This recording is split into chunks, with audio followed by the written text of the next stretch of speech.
Hello, and welcome back to Tales from Elsewhere, our Bad Lads playthrough testing of the Void 1.5 version of testing for Daggerheart's latest update to classes, heritages, all sorts of fun stuff.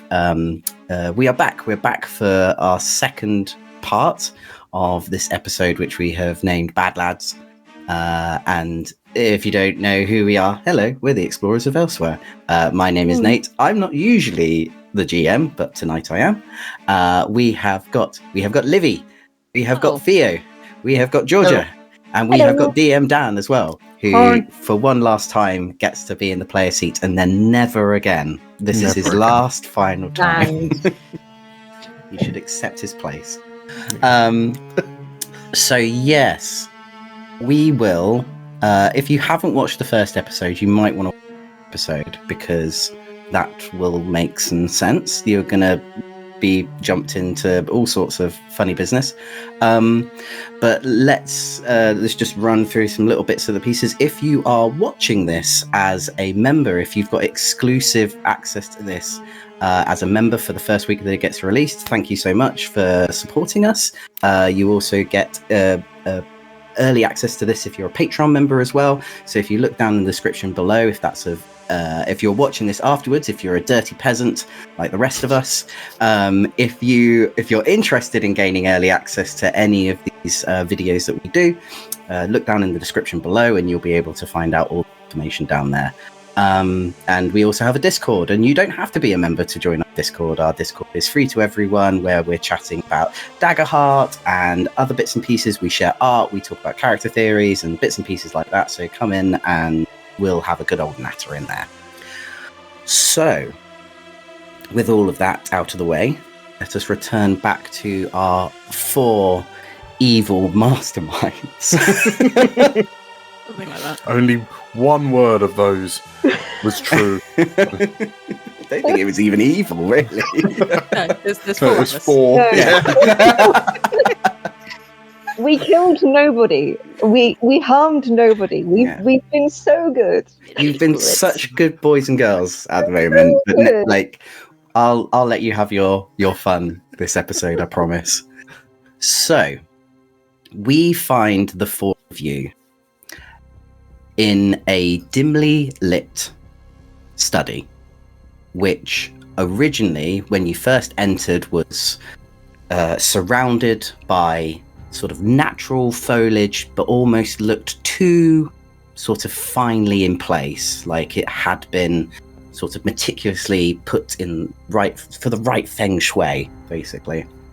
But all of those flowers have now sort of are shrouded in candlelight in this room, as the dragon scent who you had originally Forenza and Yoti, who seemed very sweet and butter wouldn't melt, has now turned into this very voluptuous, that's a word, I've made it up,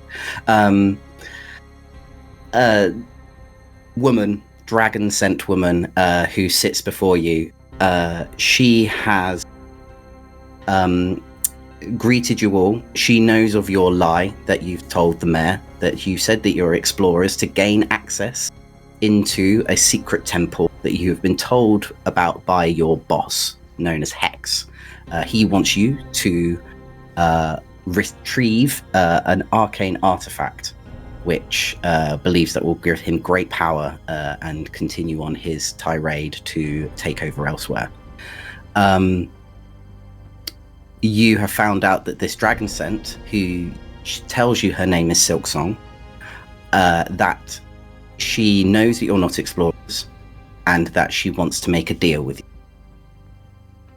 So Silksong sort of looks at you. She reclines sort of back in her chair. So she says, I know about the arcane artifact, and I know about its great power. You see, I've been in this village doing my husband's work for him, trying to gain access to the temple, trying to schmooze my way with these villagers. But I feel like this power might be a little bit too much for him. And I feel like I would have a much greater use for it. So, I want to know if any of you want to go against your big boss and help little old me instead. I'm sure I can give you all that you're wanting.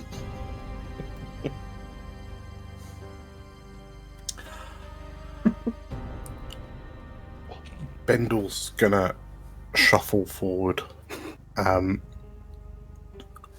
We have to first understand what exactly this would entail. I think we have to understand exactly what we'll get out of it. Yes. Well, what this will entail is entering this temple. I unfortunately couldn't go in by myself. You see, I have to use all my power to actually keep the portal open to get into there. And as much as I'm very powerful with my magic, I'm so very weak. And I need big, strong boys like you. And she looks at Thud and puts her fingers underneath your chin. She said, I need big, strong people like you to help me out. I'll help. I will. We'll help, won't we? And as for getting what you want out from it, well, with this artifact, I can offer you everything that my husband has offered you, and maybe even more. Just say the word. I don't want you to see me as your boss, per se, as Hex does. I want you to see me as your colleague. I help you, you help me.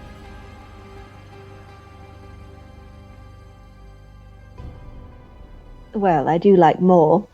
More's always good. And it looks like Thud here's made his decision, so... Yeah. I'm happy to help. I will also say that the temple does have other little bits and pieces that may be of interest.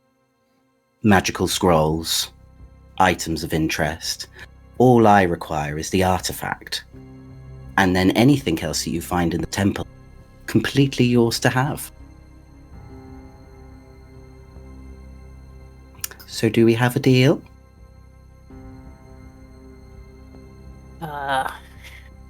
But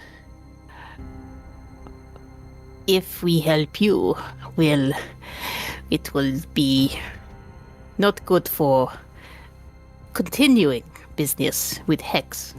Oh, don't worry He gives about us him. many jobs. Very true. But I could also continue to give jobs in the future. And also, mum's the word. He won't have to know. Is it mummy's the word? Could be. Well, you say he won't find out, but when you start walking around with this large arcane crystal, this artifact, you not think that he might get suspicious, that he sent us here? We go, oh no, we don't find it, and then you have it. You let me deal with my husband. That's my problem to deal with. I'm just giving you the simple task of retrieving it for me. Saying it will be our problem when he rips our heads off. No, don't you worry, my dear. I'll make sure he doesn't. Well, if you say, we can get everything we want, and more. And more. And more. And more. What? She said more, Bendel. Oh. We get more. It is better deal than what... Bendel sticks a finger in his ear, gives it a little rummage, and then nods sagely. And frankly, I trust you about as much as I trust him, so... Well, yes, I trust neither.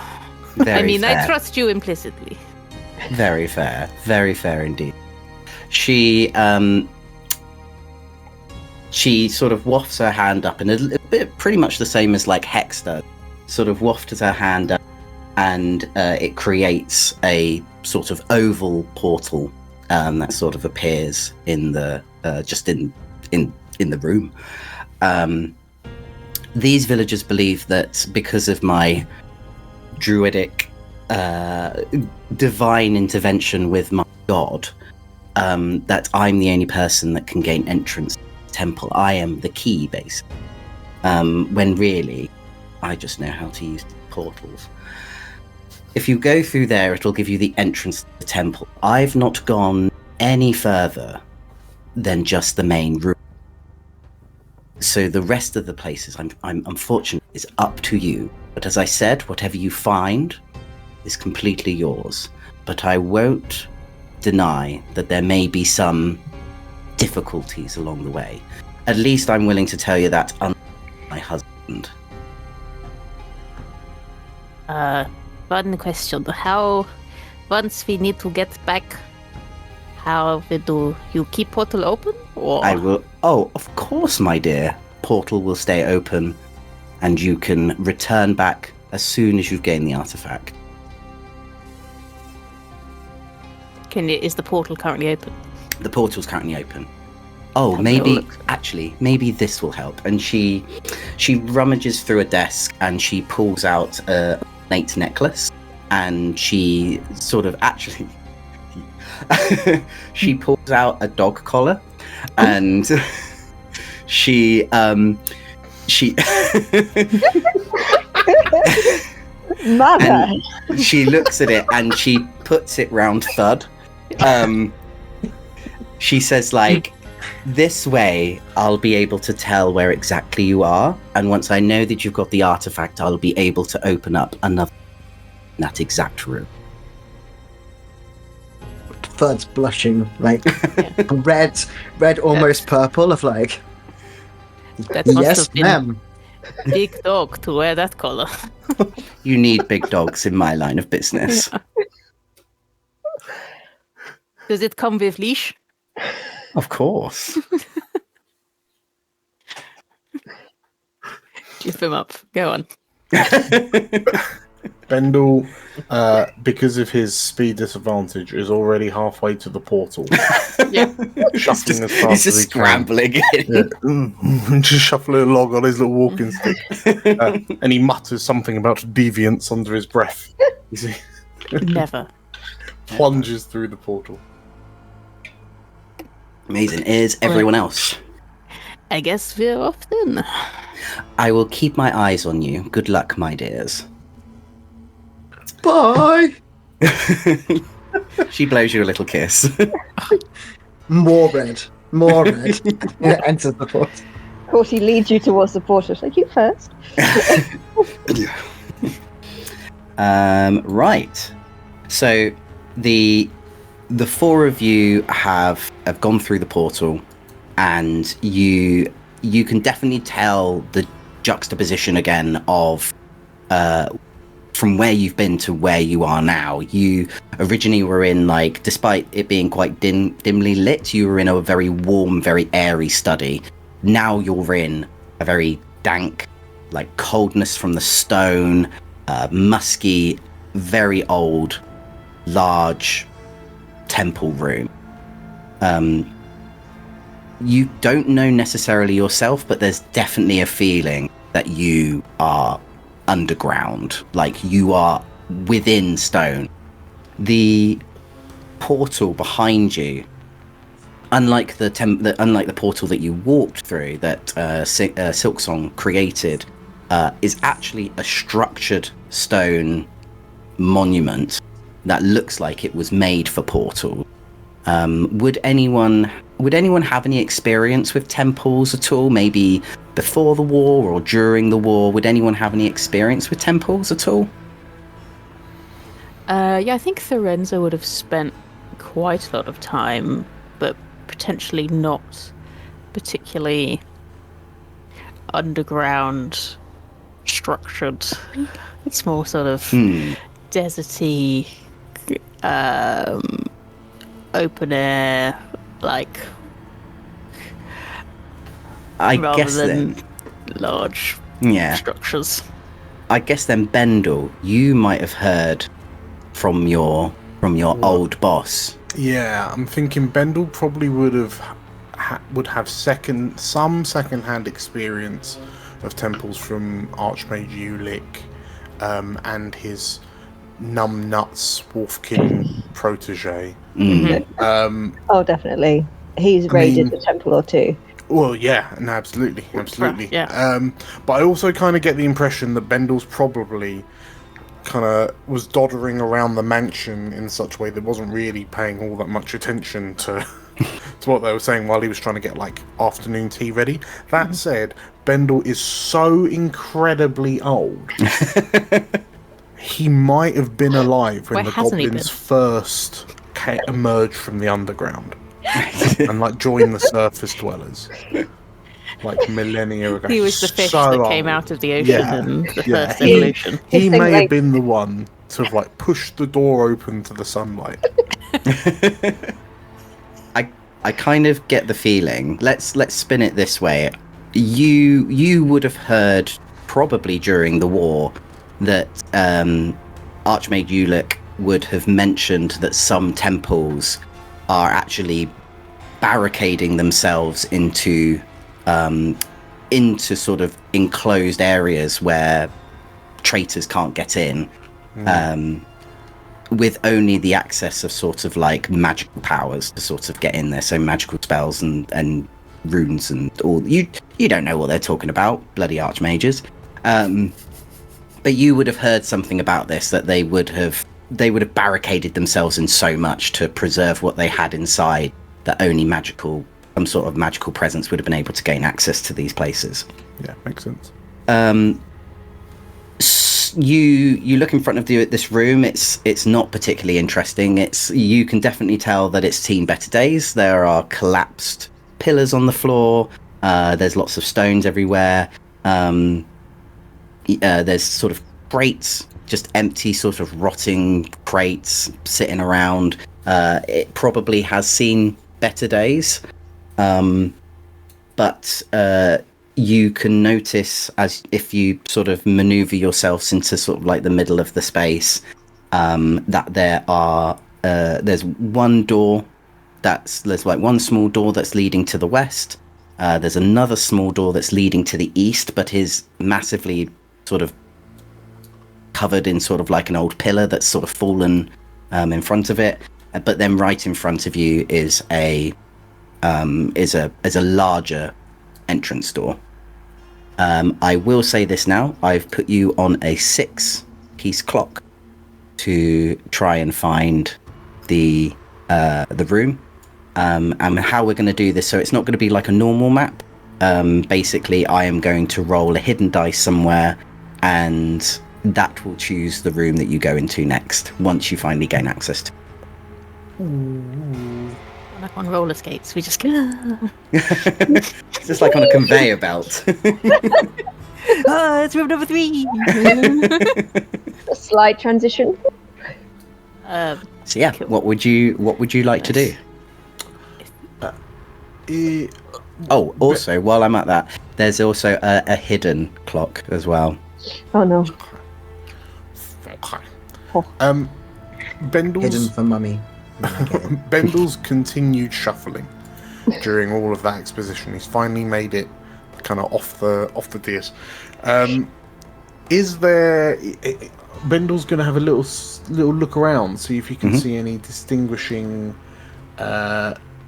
features, any distinguishing markings, any like faces of dragons that he may have personally met when they were dragon whelps. Because I mean, he's so old.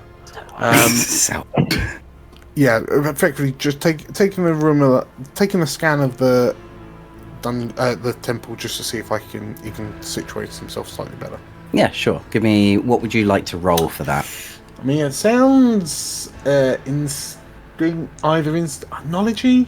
No. Depends if you're trying I suppose I'm to comprehending what you're looking at, or if you're just trying to see Comprehending. what you can see. Yeah, I'm comprehending, and I will. I might argue that I'm going to take my time doing it.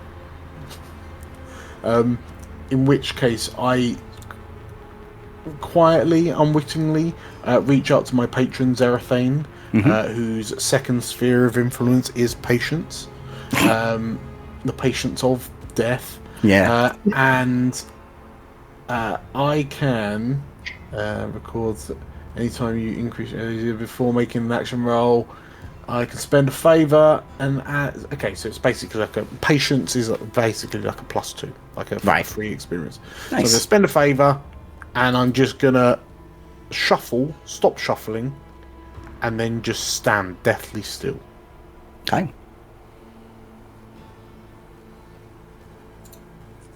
And roll. Is he dead? As I might have just died Sadly. standing up. I do not think. I have been waiting for a long time, and still, A still he 19. lives. A 19 with hope.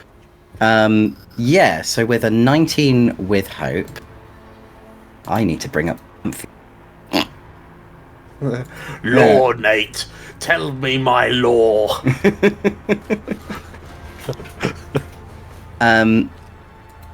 So you can definitely tell that this used to be, this did used to be a temple for Selenith, who obviously you've heard quite a lot of before. You can kind of probably guess from maybe even sort of like the magic that she's used that Silksong, despite her more sort of like evil intentions, probably is a dragon descended from Selenith. Hence why she feels like she has more of an attunement to this particular temple. So yeah, you can definitely tell from the engravings on the wall, the sort of peaceful ambience of the sort of monks and clergymen in these engravings, and the dragon with sort of like the long branch like antlers, horns, that's shown up on sort of kind of with a flourish of their arms in the air, can tell that this is most likely Selenith. There are certain you can't sort of fully make out the runes that are on the walls. It looks like they've definitely, like, the runes telling you sort of which room is which. It definitely looks like that they have just been worn away by time. But the writing on the wall to the bigger door definitely looks much larger, so it definitely looks like this is a much more important room compared to the other two. Okay. So sorry, that's the door in front of us. That's the door, right? Okay, fine. Okay. And with a 19 with hope, yeah, I will tick you up 2. Might have to put you on 8. Nice. Is Bendel sharing that it's a Zeland myth? Bendel lets out a small snore. I think he's dead. No, that snore means he's sadly alive. Oh, okay. Like It is Bendel, not the death rattle. It is not the beautiful rattle of death. Bendel slowly begins tipping forward until, like, the center of gravity is enough that he starts to topple, and then he kind of wakes himself up with catches himself with this skull top walking stick and turns round and I can confirm that this is a temple of Selenith. If any of you are allergic to physical contact, such as cuddling, hugging, smushes, then I'm afraid you will be in for a terrible, terrible time. Wonderful. What? Zelenith, she's is, peace and love and nice things. Oh well, we Okay. all keep a good distance from Just one another. don't drink any, fountains. It might make you all like, ooh. Fud's so confused, but okay. You stick close to me, Thud, right? Don't touch anything you shouldn't. Okay. Right, so we go indoor, yes? This? I'll using my walking stick. I'll gesture at the door to the north of us. North? Yes. She nods at Bendel and goes west.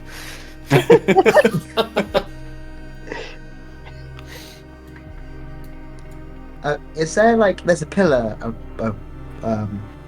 blocking that door? Is that right? The one that Lorenzo's interested in? The one to the East. west. Oh, it's Oh, sorry. okay. It's the one to My the. west, my your I'm east. dyslexic. Left, right. Sorry. The one to the east is being blocked Oh, by yeah, a fallen pillar, and the one to the west isn't. Cool.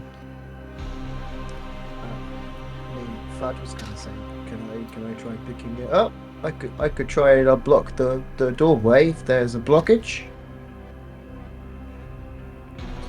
If we really need to go through that door, otherwise there are plenty of other doors. I wanted There to are do many something. doors.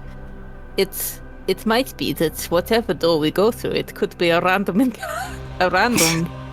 almost throw of the dice. So maybe it does not matter, and life will just throw something interesting at us. Okay. If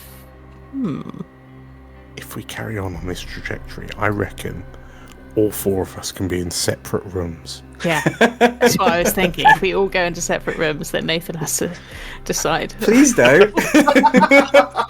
Split the party. Split the party. If you do, I will murder the lot of you. Shit.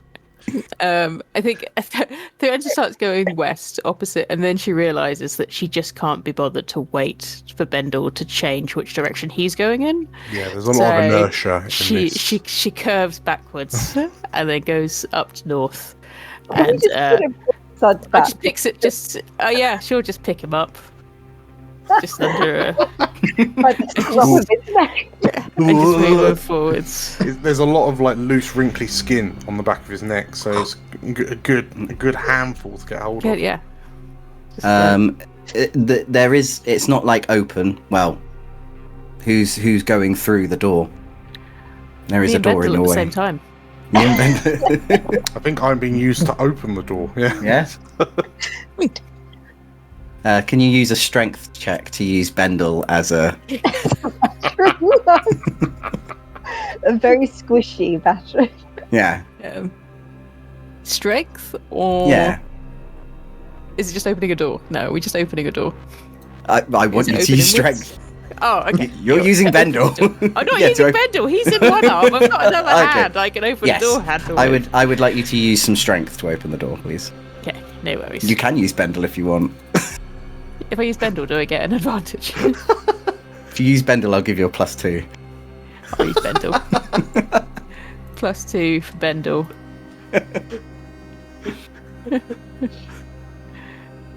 That's an 18 An 18 with Bendel. with an 18 with Bendel. I You know just put his mouth around the doorknob and just kind of use him as a Yeah. maneuvering mechanism. I mean, the door was pretty much sort of rotten on its hinges anyway, so you get sort of Bendel sort of squish his face up against the door and it just sort of collapses in front of you. So yes, with an 18 with hope, that has pushed you through the door and you are in. Who's going through? Yeah, I just dropped Bendel and off I'm going through. Corty will do a little bow to go first. Again. Okay. Strong. I feel like Fud is sulking because he really wanted to open the door. So Aw. he's just at the back I could have opened the door with my hands. I just wanted to do something Of useful. course, good old thing, of course. Don't worry, we'll let you pick up something big soon. Can I open the next door?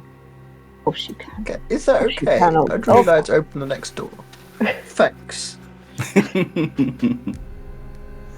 Okay. Yeah, I feel despite being the first to head towards the northern door, I'm the last to get through it. Yeah, we've all just walked over your body. You've just been left on the floor. Yeah. Roll. Takes me 3 business days to get up. I'll pick Ben. I think Fudd would pick Bendel up. He'd like go over him and go, "Wait, what are you doing down there, buddy?" Just pick you up. Hey, buddy. Bring him I'm just gonna get carried around like an old leather bag. I feel like that doesn't know he's a bad lad. No, he doesn't. He doesn't know. He has no brain cells. I wanted to play the most stupid character I could possibly Cordy play. has fully Yes. dragged him into being a bad lad. It's the company he keeps. He's just like a big sweet bear.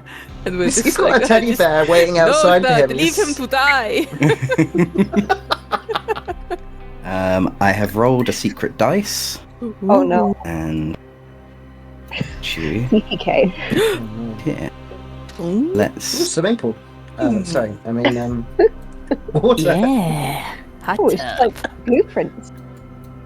So you, as you enter into if you enter into this room up to the north, you are welcomed by some lighting in the room. The room is sort of like a little bit illuminated.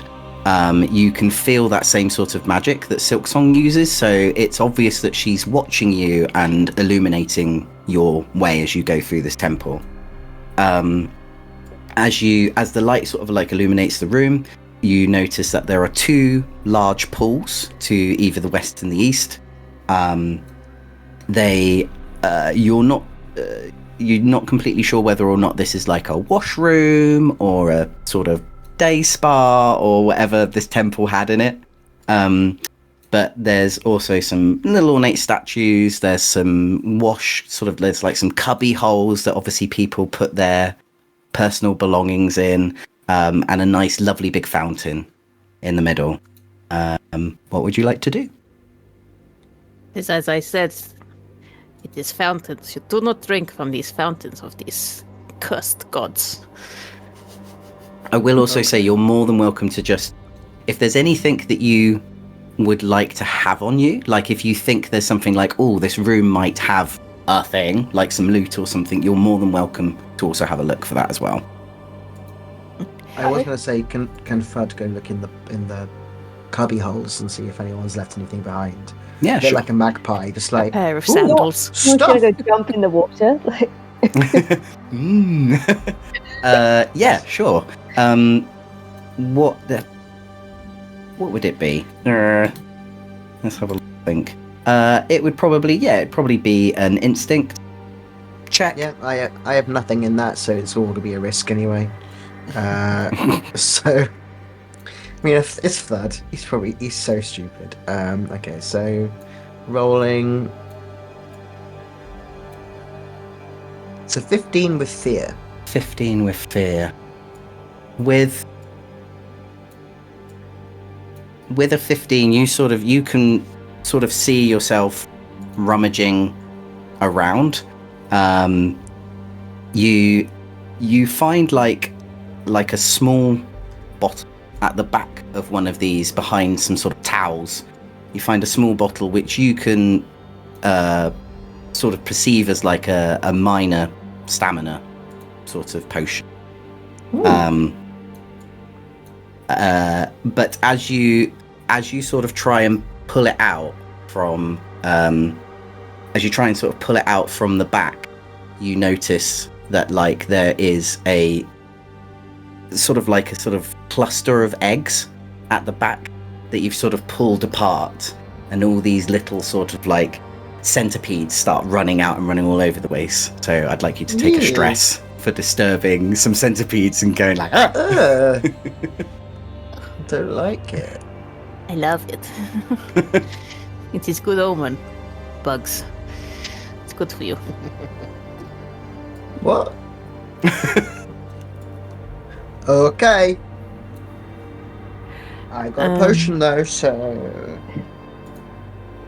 Can Ordinarius go to the fountain and see if it is by any chance something that could be poisonous reason?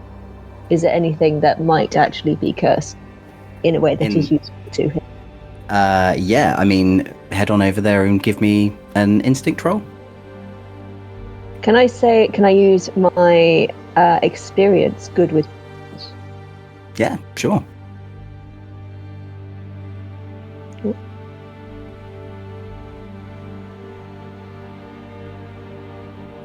I think I've done that right. You on? Are you using freshly cut grass? Yes. Yes. No. Yes. No. No. Okay. And then +2. I've done it. I did it. Yeah. That worked. I think. Yes, Nice, that is. yeah. Hurrah. Okay, so it didn't come through. Through is It's always duality. It's It's the the first duality one is test. the hope die. Yeah. So Yeah. that's a 19 with fear. For a 19 with fear, you look at this. The water definitely doesn't look like something that can be used as poison, but you do notice that there is some moss that has grown sort of around it, and seems like it's developed over time, that has a very sort of slimy shimmer to it. You don't know what this is, but you are more than welcome to take some and risk whether or not it does something now. cool. Mine. Come Cool. to Corty. You have got some slimy moss. Yeah. Oh, It's going straight in the basket. definitely. Lorenzo's got her beetle eyes on these chests and barrels at the back. Yeah. Give me a look at some of those. So, as you're looking at the chest and the barrels, you notice that as you're approaching closer to them, you've noticed that there's been a big sort of pile up of rubble that's there, and you notice, getting a little bit more closer up, that the door is actually behind these rocks. Third. Hello. You see all these rocks? Behind this door. Oh, shall I move some rocks? That would be the I'm idea. gonna move some rocks. Good for you. Yeah. Third would like to move some rocks. Yes. Third, as you go over to touch, like, you sort of see the biggest rock, and you're like, yes, now is Yeah. my time. As you go over to this biggest rock, you feel something that's different from the other rocks. It's like warm, and you're like, that's not Rocks right. are warm. Rocks aren't warm. As a glow, as like a blue glow sort of appears almost around it, and it starts sort of juddering by itself as other rocks start sort of clambering and moving by themselves randomly, and they start sort of piling up on top of one another. Can I throw it? You haven't got this rock anymore. It's shifted itself straight out of your The idea of hands. him just going, Dad, no, what are you doing? I did not say put rocks in pile. As that rock Stop that you me. had, as that large, almost boulder-sized rock that you had, is almost turned into the torso of this large stone golem. Let's see if I can get this to work. Go. Let's go. Let's make him big. I see him. Oh, Oh, he's You see him? I see him. he's See the- him. while your attention is taken away by this sort of towering golem, his rocks are piling up. As you're Fudge, you're sort of watching this sort of big monstrosity of rock sort of form in front of you as there's sort of interlaced, glowing sort of pinks and purples sort of like through all through its sort of crevices of the stones. Ferenzi, you hear more of the scrabbling of stones as sort of like 2, 1. Come on, you can do it. Sort of 3 mini versions of the stone golem just sort of prepare themselves, and they sort of are sidling up. They're probably about 2/3 of your height, but a lot less intimidating, but also they are ready to protect. So we will now go into into battle. You protect, he attack. So with that, I am going to spend a fear to make the first attack, and I am going to use the stone golem to he's relatively close to you, Thud, and he is going to, and for touching his torso, how very dare you, is going to do he is going to whack you down with one of his large stone fists and just sort of bring it down on top of you. Let me roll.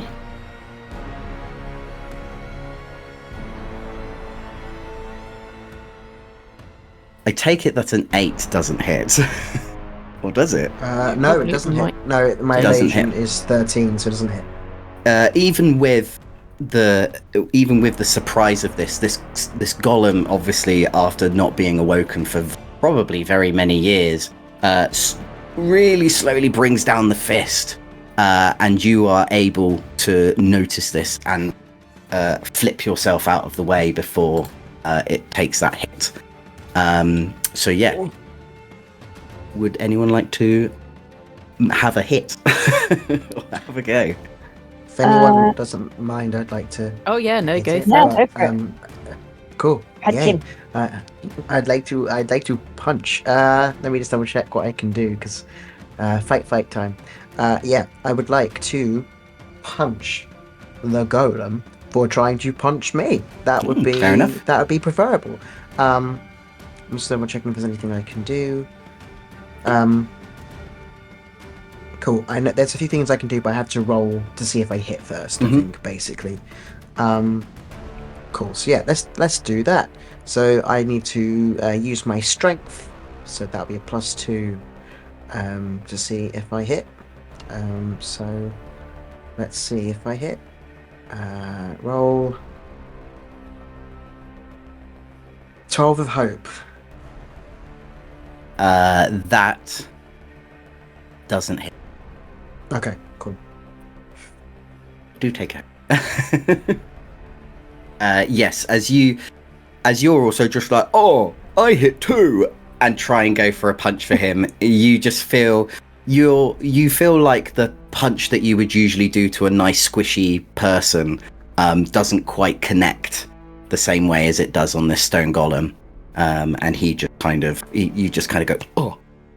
I take a hope. Oh, I also take a hope still, don't I? Because it was a roll with hope. Yeah, cool. You rolled with hope. So nice. Okay. Yeah. I will go. I missed. Oh. Are we doing lots of stabbing and poking of the large rock golem? I mean, there's little ones as well. Yeah. I mean, is Threnza looking like she's winding up to stab and poke her golem? Like a big golem? Yeah. I can do something to hopefully everyone within close range of me. In which case, if I can, I'm going to jump in ahead of you. Mm-hmm. And I haven't made it that far into the room. Once everyone's been tearing around. Walking along. Yeah. Yeah, I've not broken stride. And as this golem kind of looms up over everyone, and like there's dust and there's bits of pebble and whatnot, like kind of falling. It's just making a bit of a mess. My brow furrows even deeper than it already is, and So I untidy. begin grumble, like grumpy butler mumbling under my breath. Unfortunately for the golem, it can magically hear me because I can see it, and the sheer aura of my displeasure of the mess it's making will mean I'm going to make a spell check roll, which is a presence, so jolly +3 for a hearty 21. And as this golem is chastised, like passively chastised by my by my grumpy mumblings, it must mark a stress and is now temporarily vulnerable. Oh. Mark a stress. As I mumble with my voice of dread. Voice of grump. Voice of Grump. So now it will take double damage, I believe. Ooh. Oh, no, sorry. Advantage against it. Big pardon. Okay. Yes, as this golem sort of just kind of goes like, ooh, like that, as it hears these sort of grumbling notes in its brain. Because you rolled with a fear, I will take a go, and I will use my one of these tiny little golems to go up to Forenza. He is going to, let's take a look.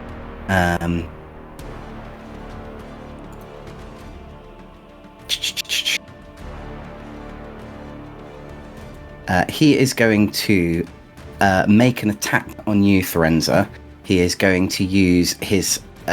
they're sort of like... Their hands are a little bit more sharper, so they don't look as sort of like fist-like as this giant golem. They've got sort of almost like cut slate. As Little stabbies. Sort of little stabbies jutting out of their hand. And they're going to use that to do a little attack on you. As this one sort of comes up to you and goes, hee hee hee. Yeah. They've been shopping at stabby stabs. Stabby stabs. I'm guessing a 6 misses. No. Yeah, no, it doesn't hit. Oh, It I was does going to not say, hit. It wow. does not hit. It does not hit. Yeah, he's again. They've not been awake for a while, and they just kind of go like, and they try and sort of. Despite how much flesh you've got on show, they seem to just somehow just clink it into your sort of steel boots that you have. They're like, Perfectly fine armor. My knees are covered. well, obviously it's protected you, so yes. That's my go done. Who would like to go next? Therese is absolutely just disgusted that he's tried to. How very dare Punt him he? across the room. He's gonna.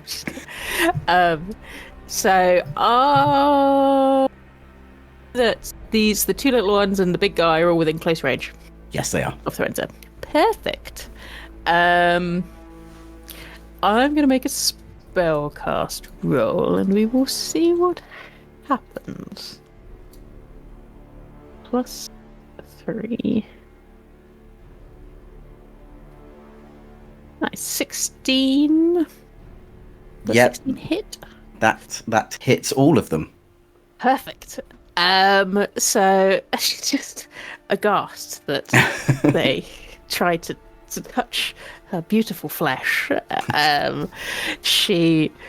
She's got her sort of staff that's got a sort of skeletal dragon head on the top, and she whips it round, and as she kind of throws it around in a sort of circle above her head, all these little sort of scaraby little bugs sort of burst out, and they just kind of come out and they stop for a second, and then like little homing missiles, they go onto everyone within close range of her.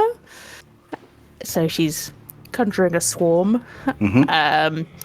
And it's going to be, for each of them that it was hit, 2d8 plus 3. And then one of them is vulnerable. Yep, the big golem is vulnerable at the moment. So That's just advantage. oh, double 8s. Nice. So 19 each. 19 each. That will be... So, this one, that is severe damage for the little boys. And for the big boy, it is 2 damage. So, it's major damage. So, yeah, so they look like, what do they look like again, sorry? Little scarab beetles. Little scarab beetles. And they just kind of come out, they're like little, they just kind of go up, and they just sort of explode in their faces. Yeah. As these tiny little sort of exploding scarab beetles are sort of like, just like the large golem sort of takes a step back and sort of moves itself away from you, Forenza. But Yes, these little ones. You back off, big guy. Tell your little ones not to touch me again. That was with a fear, so I will go next because you rolled with a fear. With that, the golem is not impressed with sort of like this attack that's just happened to him. So he's going to take both of his fists. I'm going to mark a stress. He is going to take both of his fists and he's going to sort of raise them up in the air and then just slam them down onto the floor, causing the sort of walls and the ceilings to tremble as sort of the loose ceiling starts to come away from the ceiling. I need all of you to make me an agility reaction roll. Uh-oh. Agility reaction. So that's just no duality, double D. Ayo, rolling with the -1. So Bendel got a 6. Corty got a 22. Thud got an 18. Oh. And Thorent got a 23. So Just Bendel. Just Bendel. Wow, I was surprised. Bendel is not doing cartwheels And out the way. it's the slowest fall ever. Just, It's like I'm watching a red wall, like just. yeah. So yeah, Bendel, you seem to be like close to like a statue that has been sort of like, you try to move out the way, but this statue sort of slowly creaks down as it goes, and you're like, trying to sort of just like hobble away. But unfortunately, the statue does fall on you, and you take at the end of Prometheus, when the big ring-shaped spaceship's rolling along and then just running in its shadow rather than sideways. That's what Bendel's doing, but at a snail's pace. Oh no! Helping him. Everyone stopped to watch. Oh. But you're all right because you only took 7 damage. I might have killed him. It is minor damage. How much armor do I have? Do I have much armor? I do not have much armor. This, I will use an armor slot to take no damage. Okay. Ow! Who would like to go next? Can I go Yes. next, please? Corty will grab his crossbow. And he will aim at the big fella. Mm-hmm. And he will use his assassin feature, Marked for Death. And he will attempt to mark this little. Oh. What does marked for death mean? So, on a successful weapon attack, you can mark a stress to make the target marked for death. Attacks you make against a target that's marked for death gain a bonus to damage equal to 1d4 per tier. Okay. Okay.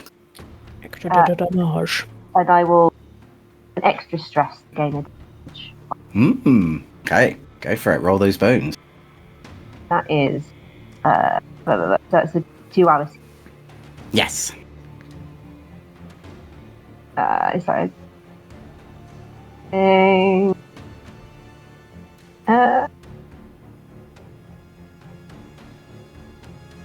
14 fear. So a 4 Was this against a big lad? Yes. big lad. You have advantage. You get a plus d6. Nice. I will have that. So that makes a 17. With a 17 with fear. Whack up my fear a bit, but with a 17 that does hit. Cool. So that is a crossbow. Is that just normal? Whatever the attack is with your crossbow. I Yes. suspect it'll be using your Yeah, proficiency as well. with your so it'll be proficiency, yeah. like 2d8s plus something. Yes. Sorry. I am. That's okay. Yes. 2d6. 6.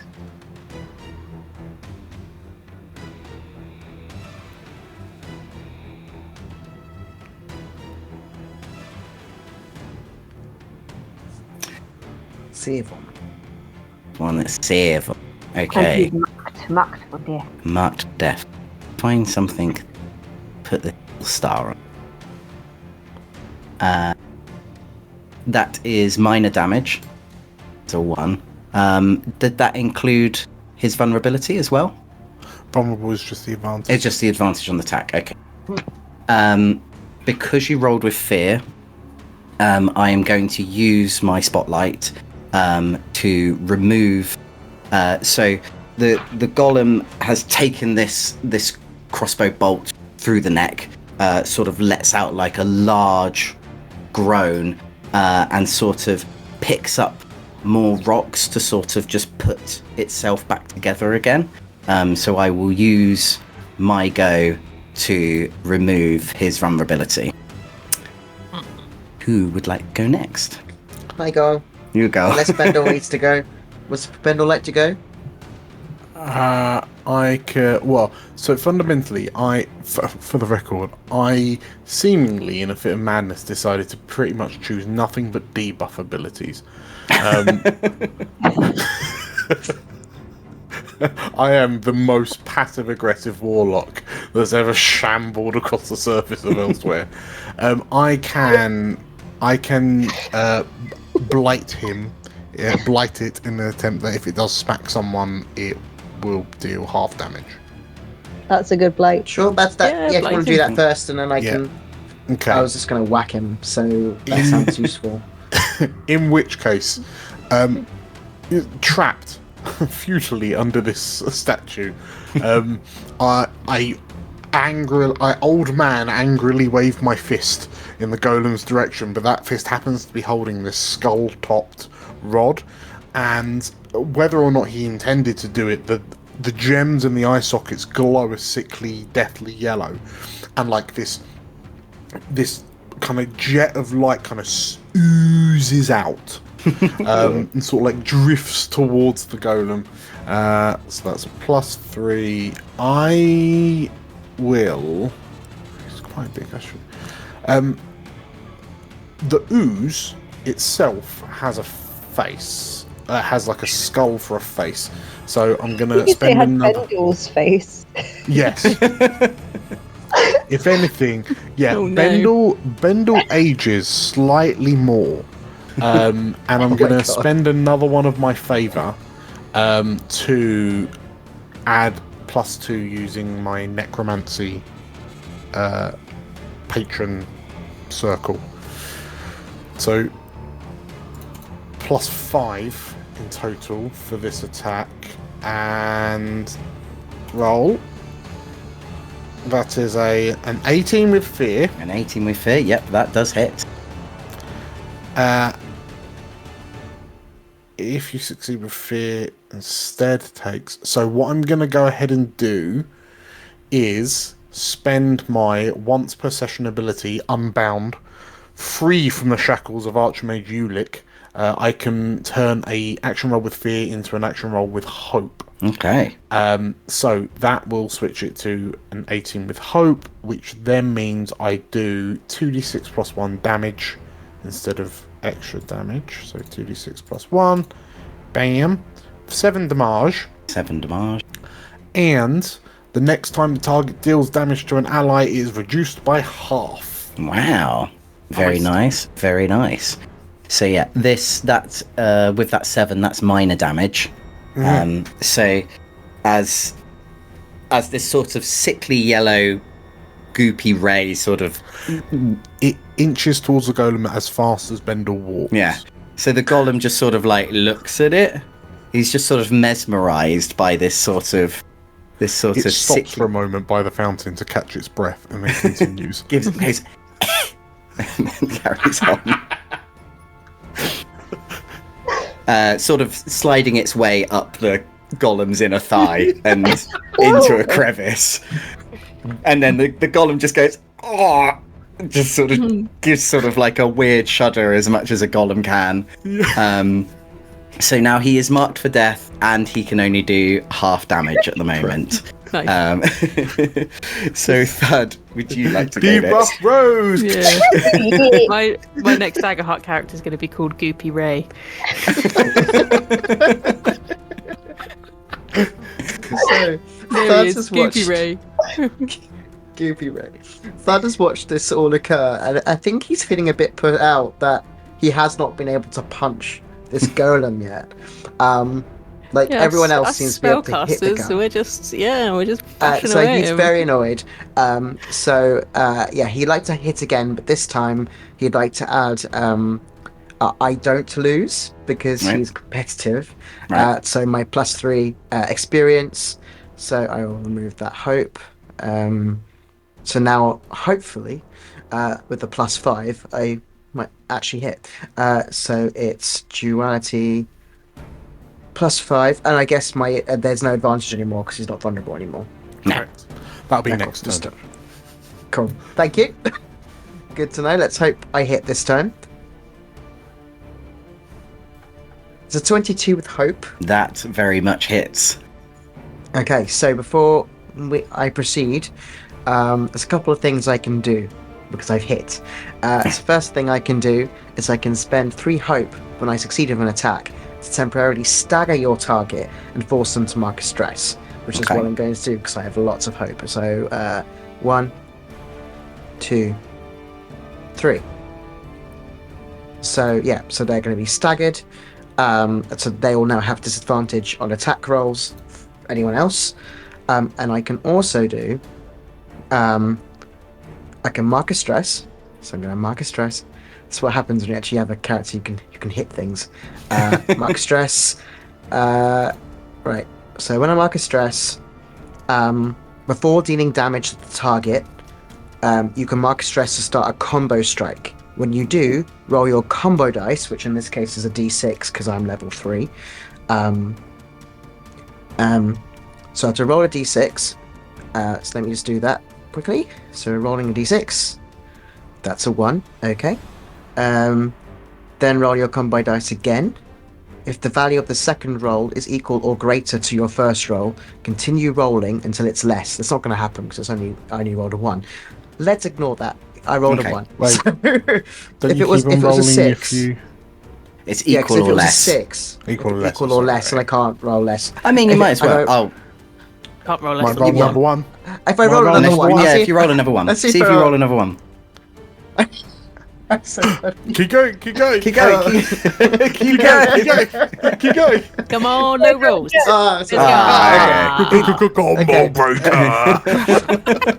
basically, total all rolled values. So I guess in this case is 4. There's 1, 2, and so because the last one still counts. Yes, okay. That's just Yeah. when it stops. So I add 4 onto Nice. my damage, basically. So that's 4 on the damage, and then my actual damage, which is 2d10, 2d10 plus 2d6 plus 2. plus 4. So actually, I'll add the 6 on there, so it's all equal. So that's 26 points of damage. Yay! with He 20 did. I'm so happy. with 26 damage, this stone golem takes severe damage, and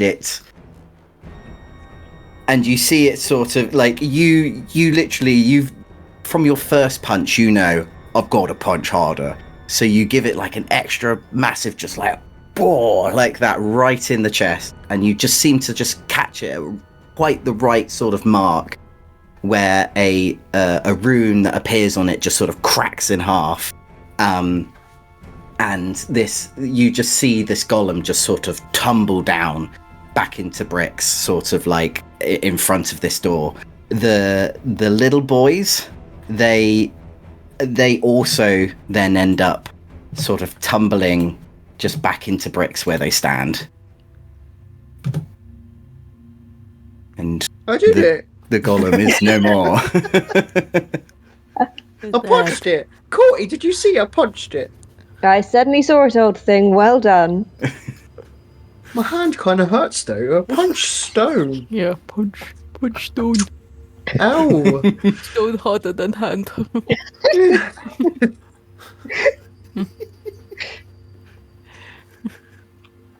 So yeah, there's still quite a few stones that are blocking this door, but you're pretty confident in knowing now that they're probably not going to activate into something else.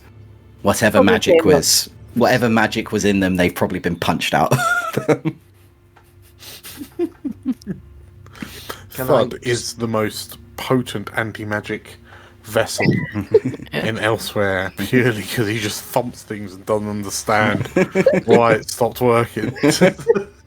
If you are going to move the rocks, I will ask for a strength check. Sure. And I think I haven't really got. It's a shame. I should have done one, which is like strength from my experience. I mean, I don't lose. I think if I use, I don't lose again, because I feel like last time he did lose, because he wasn't able to move the rock from the door because it became a creature. You didn't roll anything. Like, it just I can move it now. So he's going to use an experience as well to roll on the door. Okay. So that's one less hope. So it'll be 5. So 1, 2, 3, 4, 5. So it's 24 with fear. Keep on forgetting to mark fear. Yes, with a 24 with fear, you definitely move these rocks. They sort of like they're quite easily. You sort of toss them out of the way. You kind of feel a little bit of because you're a bit worried that they are going to sort of reactivate again. So I would like you just to mark a stress for just kind of going like, oh, while you try. But besides from weight, they are perfectly able to move, and you've cleared the way through to the next door. Yay. And we're all going. Help. Oh yeah, and Bendel's still under a statue. Help. Okay, can I go help Bendel, because I think I'm probably the most suitable person to. I lift up the statue. The rest of us are just going to leave him there. Yeah. The statue's actually made my from. door opener back. How will I open this door without Bendel? The statue's actually made of straw. Like it's. It's just a scarecrow. It's Just a broom. Yes. Yeah, you quite easily just sort of move this statue. A turtle is stuck on its back. Yeah. Its legs are slowly waving in the air. I'd like to imagine that one of his legs has dislocated at the hip, and as you pick him up, he just slots it back in. Can I just check something as well? Yeah, sure. Dan, did you? It's really for Dan. Did you have to use stress on your spells just now? Have you got a lot of stress that you've used? Bendel, no. Dan, yes. but Bendel, no. I use a lot of stress in my shooty, sneaky. Shooting is, yeah. Okay. Yeah. I know. I have an ability. I have. I have an ability that I can use once per long rest, which is I can console or inspire an ally who failed an action roll, which causes us both to clear stress. So that's useful, but I was like, oh, if the Bendel, because obviously he did fail the agility roll, I could then clear our stress, but I don't know if Bendel's cleared enough stress, because then I could, like, thematically it makes sense to be like, oh, sorry, mate. At some point in time, I considered it was a good idea to pick nothing but abilities that deal stress damage, but I am myself impervious to the To stress. to stress. I'll keep that in mind then. Works for Bendel. Just causes everyone else stress, but it's perfectly fine. Wait, Yeah, I'll no. keep that in mind then. If you I use a lot of stand stress, corrected, Georgia, if there's I a have one courty thing that moment, causes I'll stress. try and clear our stress. I'll make sure to fail it. The Cool. stud, like. Heading through the door? Yeah. Mhm. What's behind door number 3? Number 2. Another little dice. The four of you have sort of left this washroom spa place and entered into that sort of dank sort of feeling that you get from the mildewy sort of like humid feeling that you got from this room sort of dissipates away as you enter into the next room, where you're surrounded by shelves of books and scrolls, sort of in different places scattered on the floor. There's chairs and tables sort of scattered around in different areas, which gives you, all of you can maybe not Thud. I don't know if he's ever been in one. But the three of you can probably tell that this is some sort of library or archive that has been in this room. But you're unable to really see the door through all of these bookcases.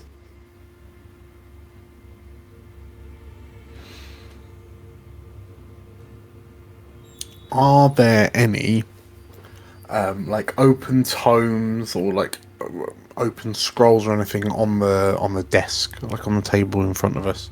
There is one. You can notice that there is just sort of like one scroll that's sort of like that looks much more interesting. It's got sort of like a clasp sigil on the sort of on it that means that it's sort of been sealed with something. So it looks much more interesting than the rest of the scattered papers with just little notes and things like that are scattered on the other tables.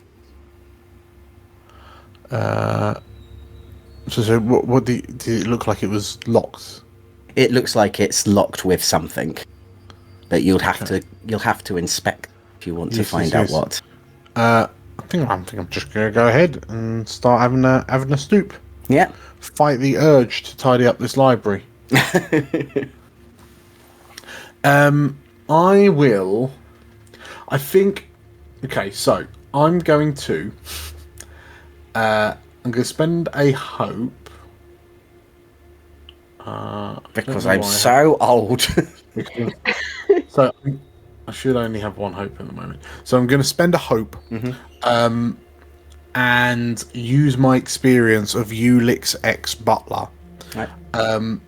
Because I am used to picking up things, like interacting with things that may or may not magically explode.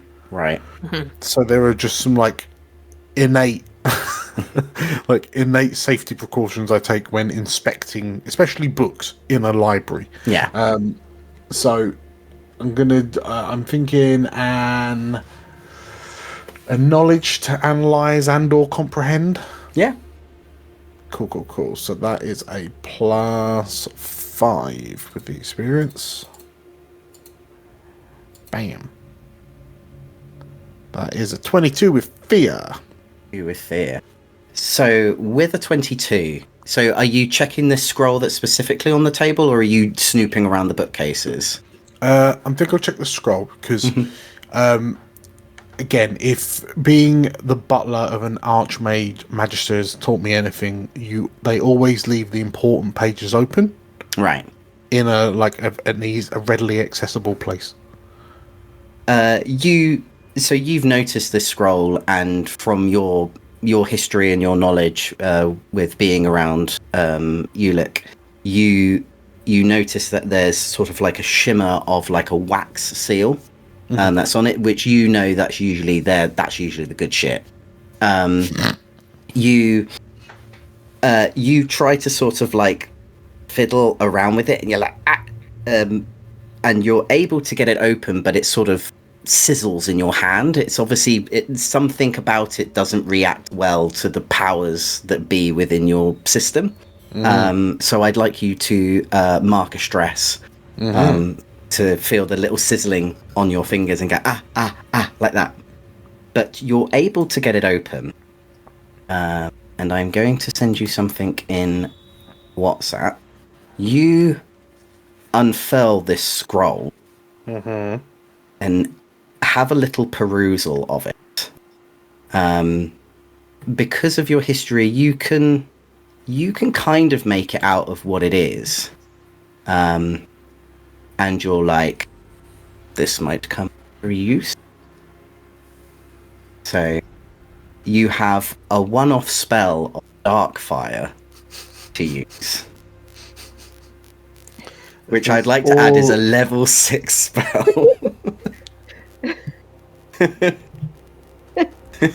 Oh, baby.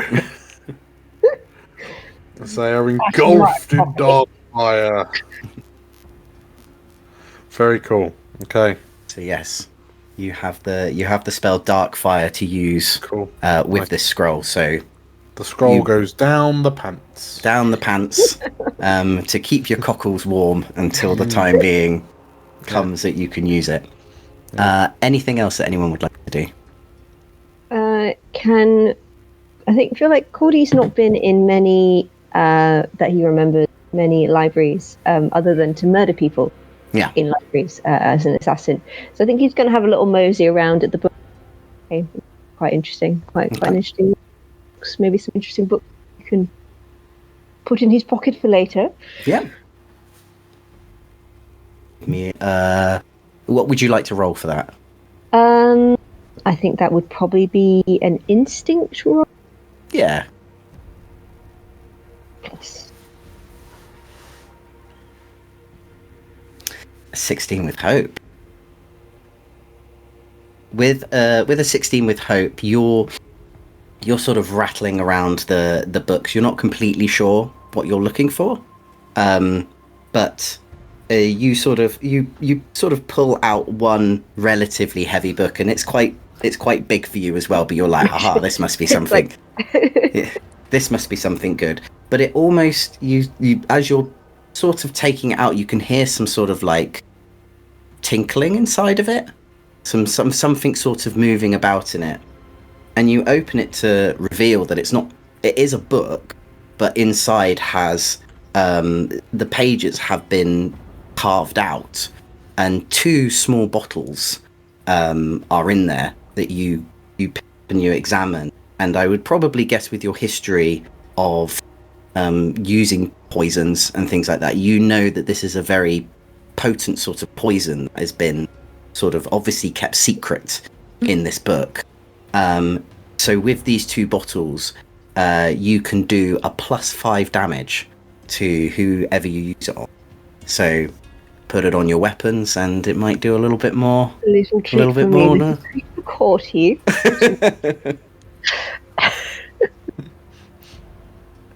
And that's anything else that anyone else would like to do? If I go towards this door, like around, I think Lorenza has no real. She just thinks books should be burnt. So why are we even here? Like the fascist she is. Why do you need information when he has all the information, right? Yeah. And it is everyone must burn and die. So can I go towards sort of around? She's just looking for a door. Yeah. Looking to get out. Yeah, give me an insight check. Have a little look around. Unless you want to think of something else that might work. Strength, just push all.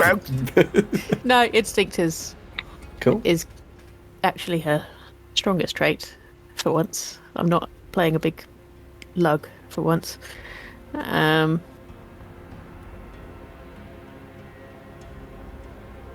Oh no, terrible roll. Oh, that is 8 a terrible roll. with fear. 8 with fear. With an 8 with fear, yeah, you've sort of looked around, but you're just so incensed with all these books sort of being around. You're just like you're just so angry with this whole situation now. It's just like nothing is being burnt.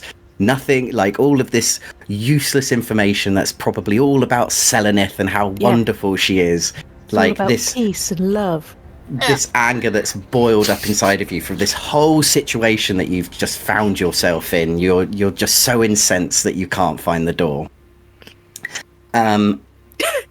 Just bumping and stuff. Where's the door? I can't even find the door. God. Then the four of you start hearing some commotion from the other side of you suddenly then sort of prick up your ears as there seems to be from sort of like the east side human like voices, like you can hear voices coming from the sort of eastwards. Can I follow the sound of the voice? Yeah, you can follow the sounds of the voice. So yeah, if you are heading to the east, you then notice that there is a door that leads into there. You're going to tell your mates? Leaving us. They also hear these voices, Guys, and they're just like, voices. We are meant to be only ones here. I can't. This- Would you like to go check? You are. That I can help. go see. Me? Yeah, Dan, I Okay. see you moving, Ben. Before Bendel gets here. Quick. Bendel's moving in real time, baby.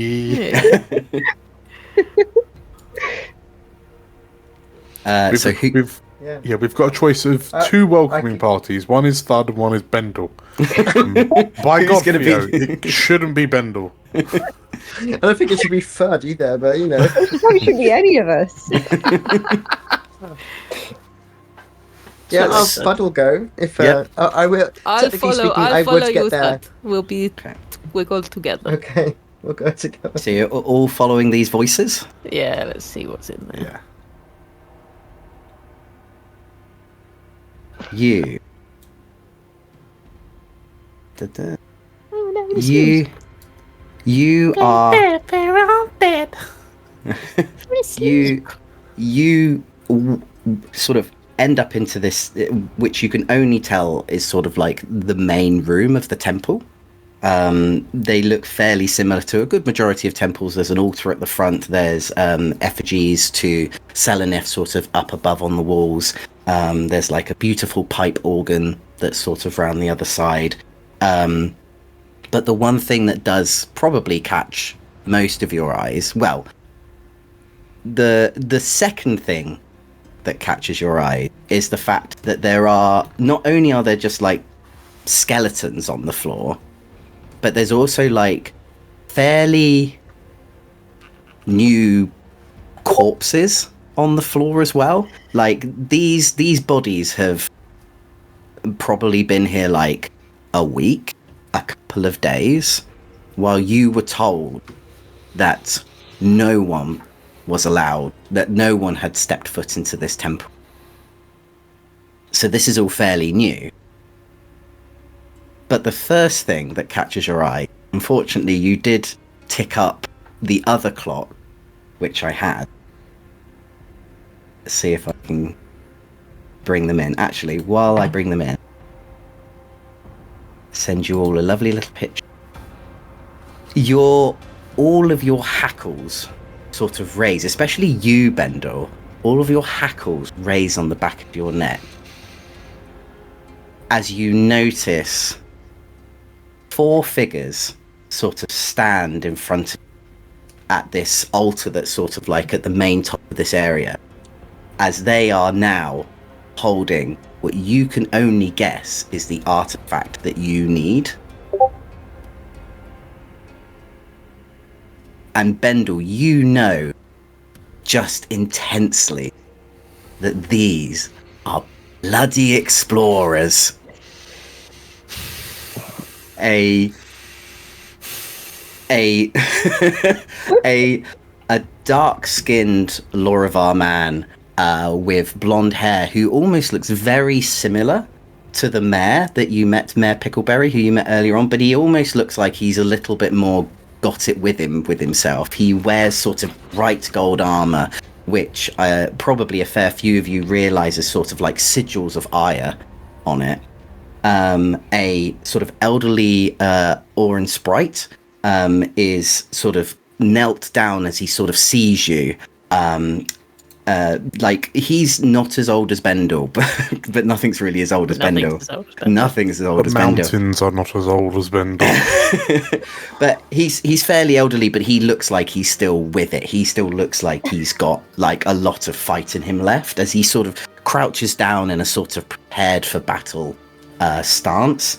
A Majani woman stands with a large sort of quarterstaff, looking stoically at the 4 of you, and a keeper woman with sort of almost sort of brown pinkish hair, curly hair, sort of looks like turns around with a book in her hand, and she sort of gasps at sort of like the sight of the 4 of you, as this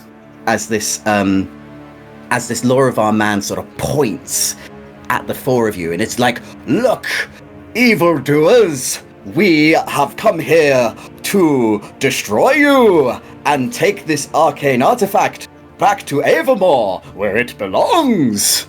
You have duped my brother Pickleberry, but you will not dupe me.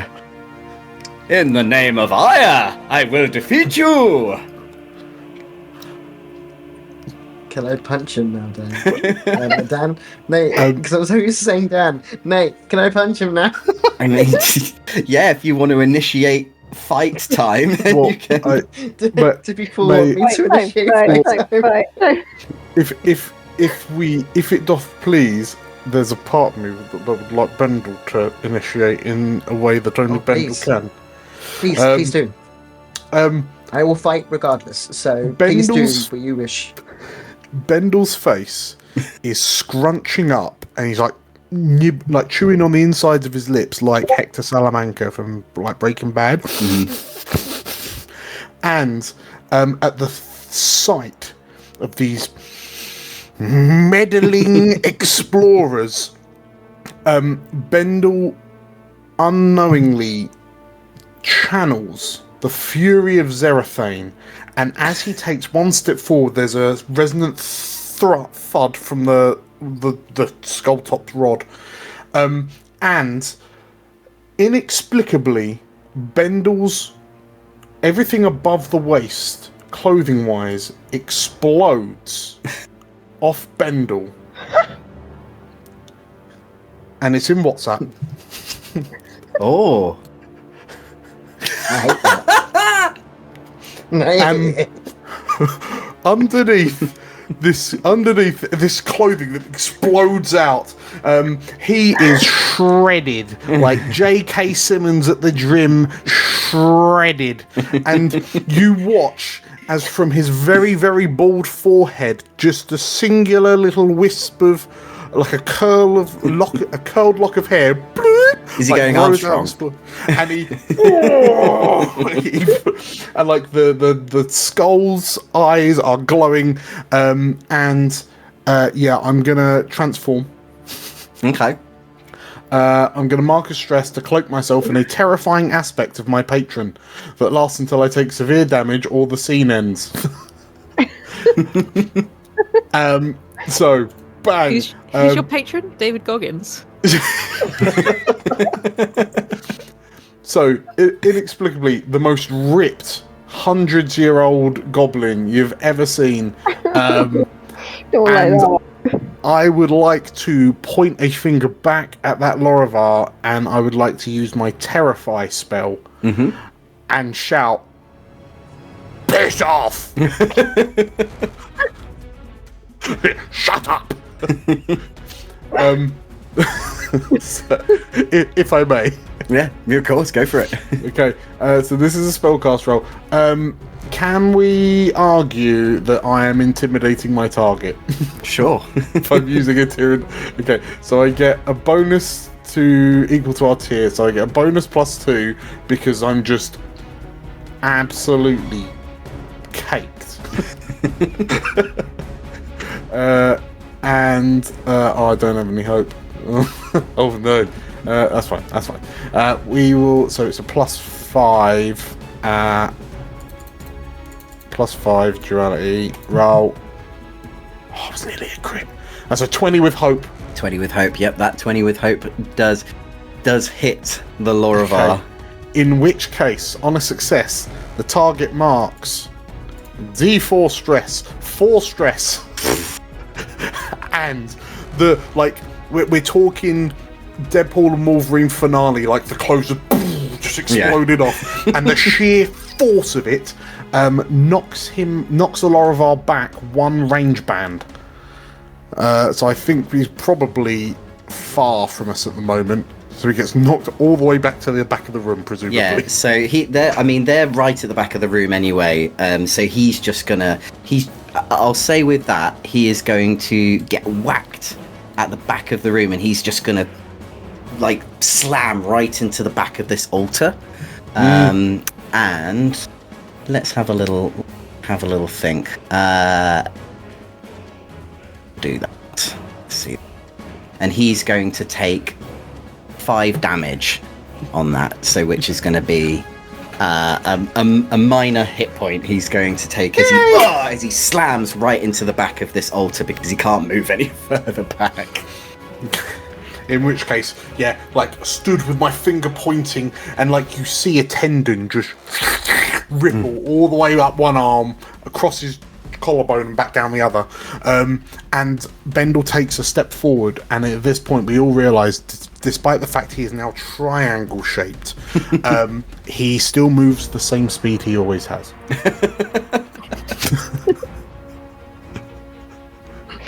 That's me done.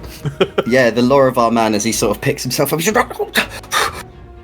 we cannot let them win! Explorers! Do what you can! Who would like to go next? Is this what we sound like to all of the NPCs that we fight? Probably. Yeah. Everyone that talks away, that's exactly how he sounds.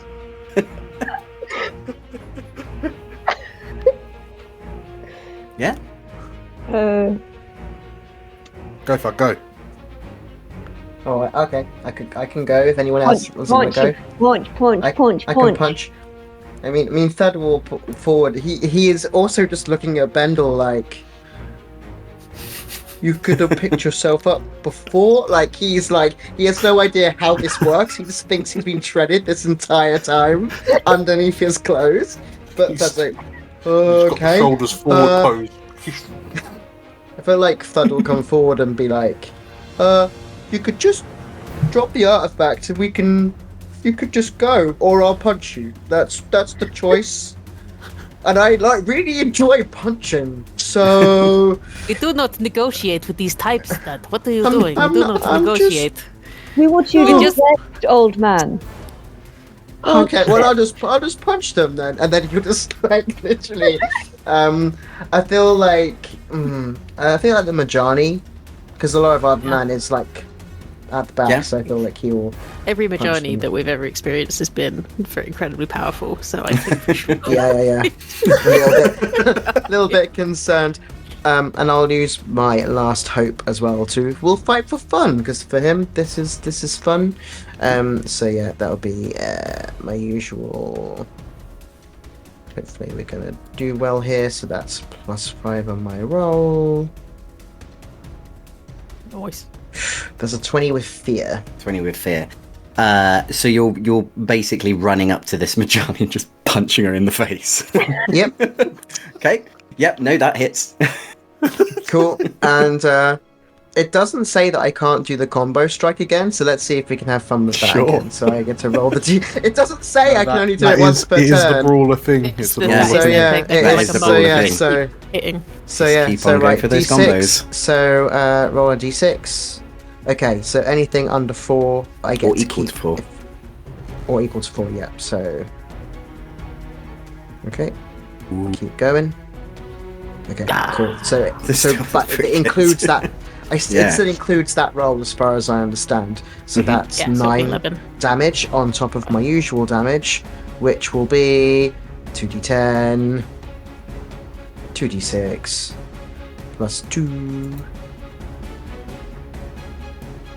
Cool. So 18 plus 9, which I believe is 27? Mm-hmm. Or am I, is that right? 27. Yeah, with a 27, like as you gain up closer to this Majani, you can see her sort of just about to sort of start up a spell, and as No. you sort of just clock her just right in the face, you kind of go like, "Oh, wizard!" like that. As obviously this is probably the squishiest member of the party, as you just throw her back onto the floor, and she takes severe damage.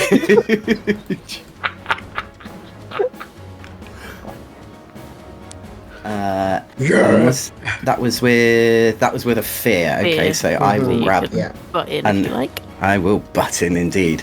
As this Majani sort of just like picks herself up, and she just kind of spits out a whole load of blood from her mouth, and she is going to mark a stress, and she is going to cast Cinder Blast on you. So she has to make spell cast against the target on a success. Is Thud's like right in Thud's- front of her, right? Yeah, if you Yeah. move, Yeah, you're yeah, taken. yeah. So, yeah. Where is You she? can do it if you want. There we go. Oh, yeah. Yes, I'm basically here, right? Yeah. So yes, she is going to make a spell roll on you.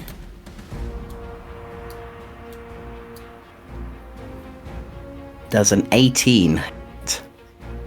18 hits. 18 hits. So with that, as you're sort of quite pleased with yourself that you've got quite a massive hit on Johnny, and she's looking almost like she's just about to sort of pass out.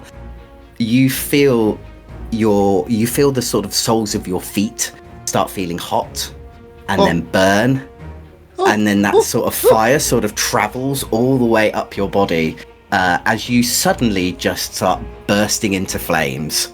Oh, nice. Fun. And you will take 13 magic damage, and you are Okay. now on fire. Okay. So, so you'll have to spend an action to clear that fire, and but if you want to make an action while you're still on fire, then you'll take additional damage.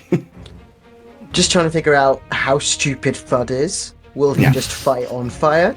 Maybe. We'll see. We'll see where Yeah. we get there, but most likely he will.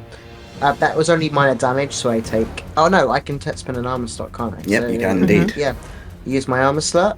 So I guess that negates all damage if it's under minor. Yeah. Yeah. Yep. So yeah, okay, that's done.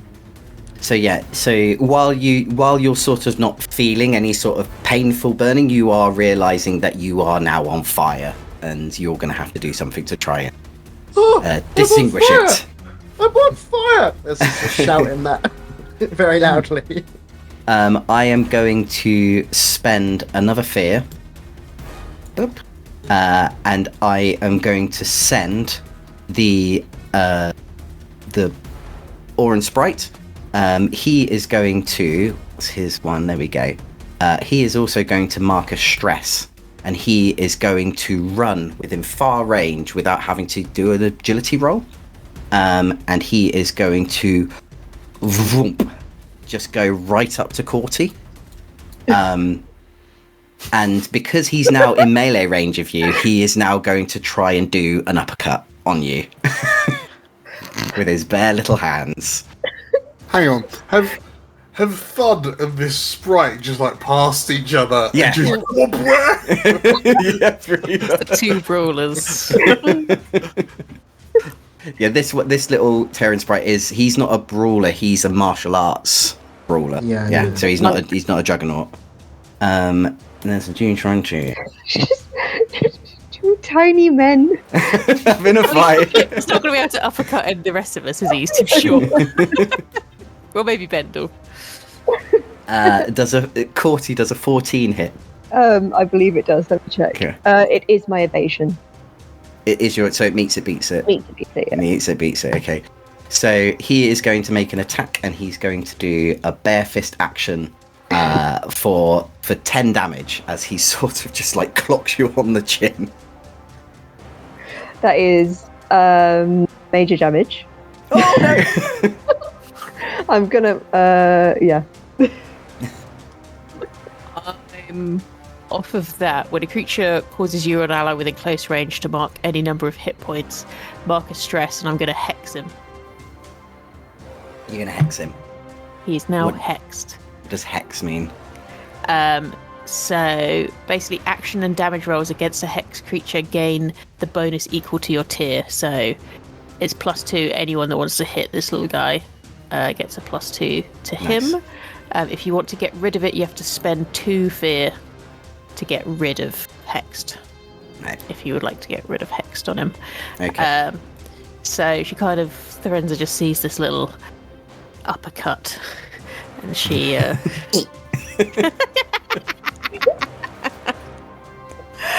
and you can just see, she wears this like mask, you can just see that it just tilts up and you can see the white of her eyes, and she just looks at him and just stares, and she just looks daggers at him, and he just feels like this cold sensation just, and all the sort of blood drain out of him. Please tell me the look is in fact That little dog. Yeah. Very.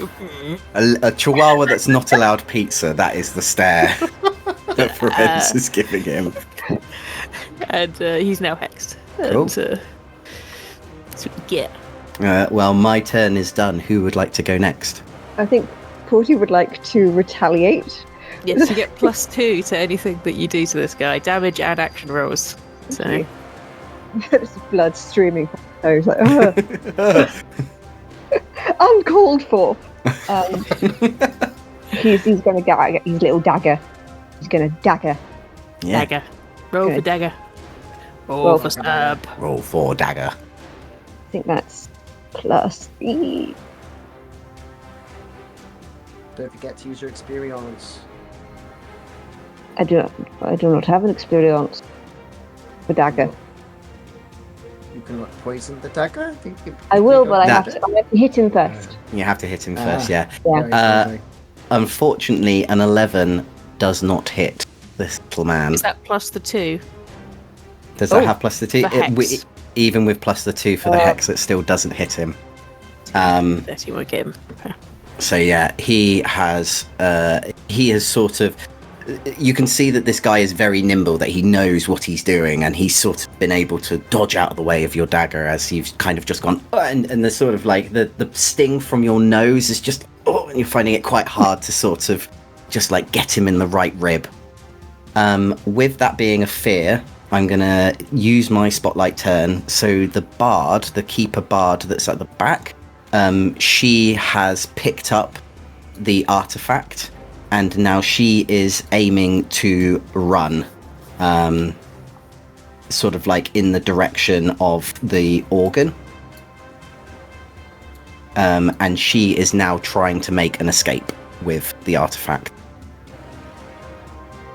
And let's see, is there any that I... and I will also I'm also going to spend a fear to get my Lorivar man to start making... Actually, the Lorivar man is going to head over to Thud and do an attack on him. I'm on fire! You fiend! You attacked my wizard, you must die! But I'm on fire!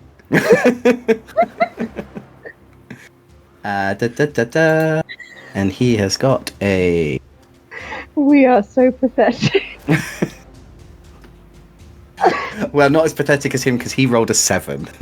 Oh, yes! That makes me feel better. He's kind of just like, prepare to die, evildoer!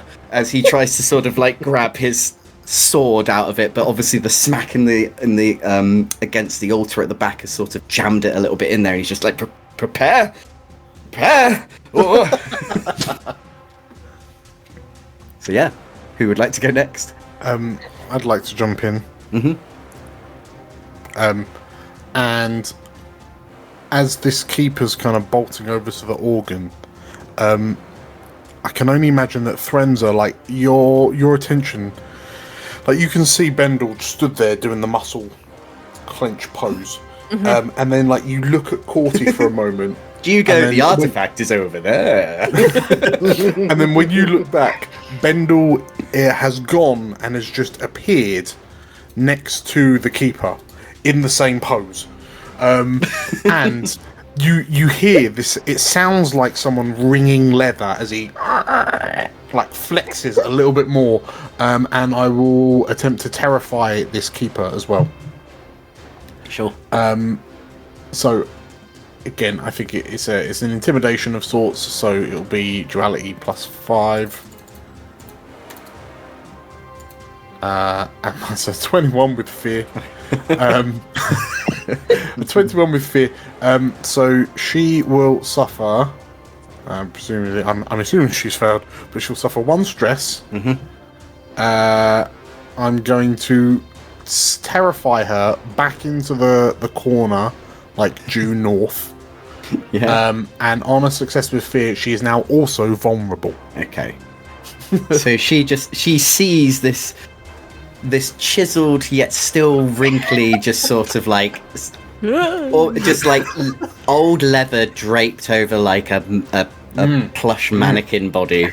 You know, if you like leave a chicken breast out and don't wrap it up, and then it just gets this really kind of like shiny-ish but crusty, like, yeah, it's that across his whole body.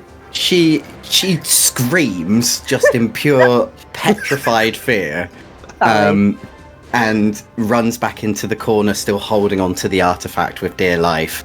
Let's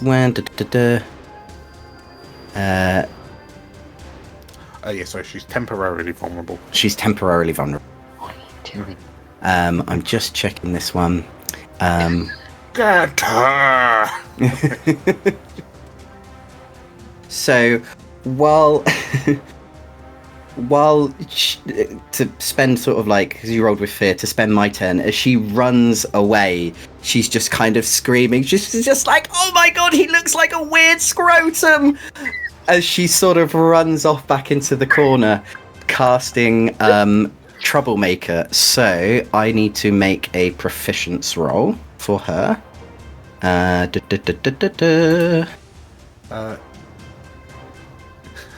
We could have a Troublemaker off. A 12? Does that... versus... I guess, yeah, versus you. I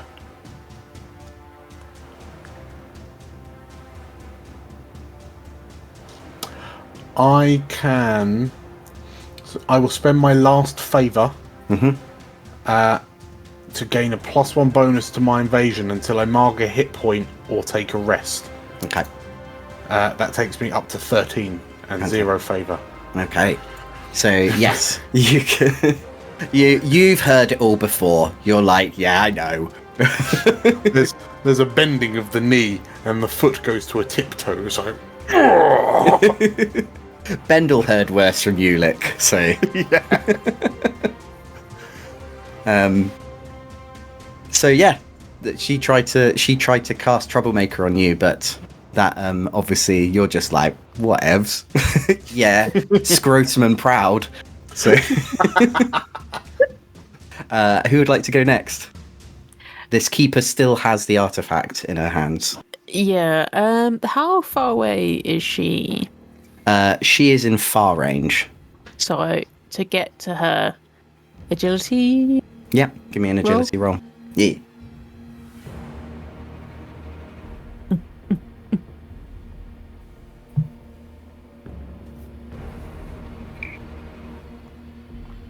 Sorry, finesse. Oh no, agility. Yeah. Oh no.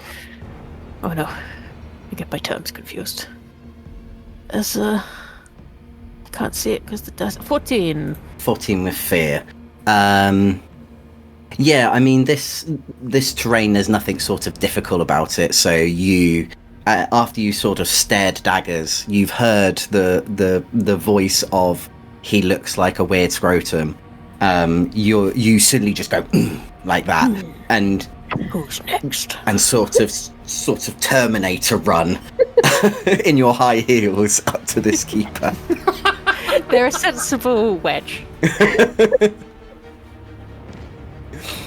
Yep. So you've made it up to this keeper, and she just, after she sort of like looks away from Bendel, she just turns sort of like in slow motion and sees just this wolfkin woman just sort of approach her, and she just screams more. Fab, I'm gonna make a spellcast roll. We'll see what happens, and then I'll tell you. I'll tell you what I'm gonna do. Oh God. Cast.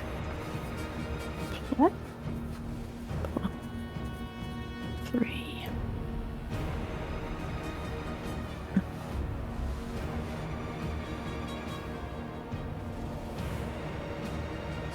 It's 20. 20 with hope. Fabulous. What are you gonna do? So Lorenza looks at the artifact in her hand, and then looks back at this keeper woman. And how tall? She's probably. I can get a hand to her face. You could get a hand to her face. She's taller than you because obviously she's a keeper. But she's relatively smallish for a keeper. Probably more like 6.5, like almost 7 foot. Yeah. Keeper with dwarfism right there. Yeah. 7.5. Cutie. She's only a cute little babe. Fab.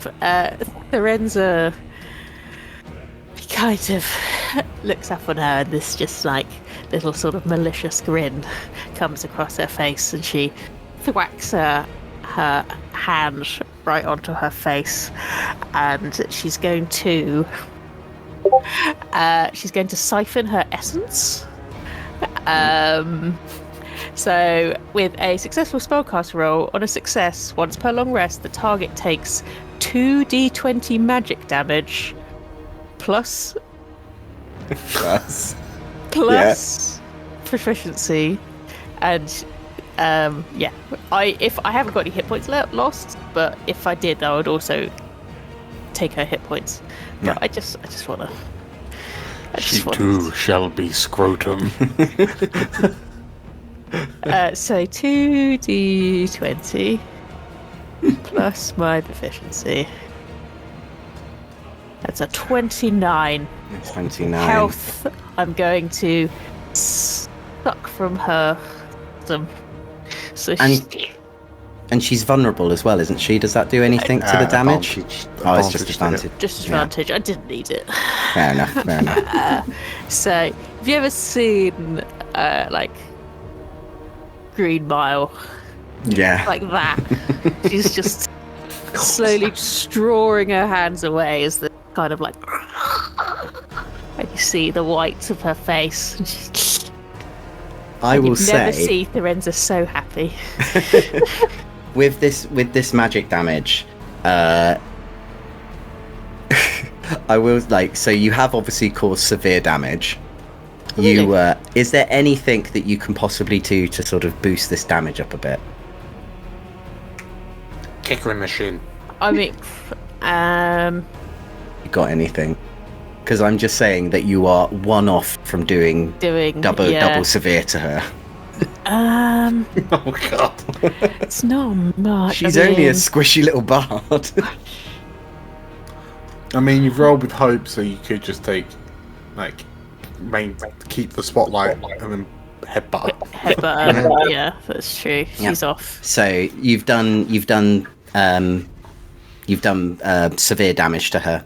Yeah, perfect. What would you like to do next? Yeah, I mean, let's just give her a little bump on the noggin with my jewel staff. Yeah, as she's sort of like, she's just clinging on to the, like, as her, sort of like her feelings, she's sort of like her eyes are sort of twitching as she's barely holding on to this artifact. It looks like she is using all the remaining amount of her life, basically, just to hold on to this artifact. Well.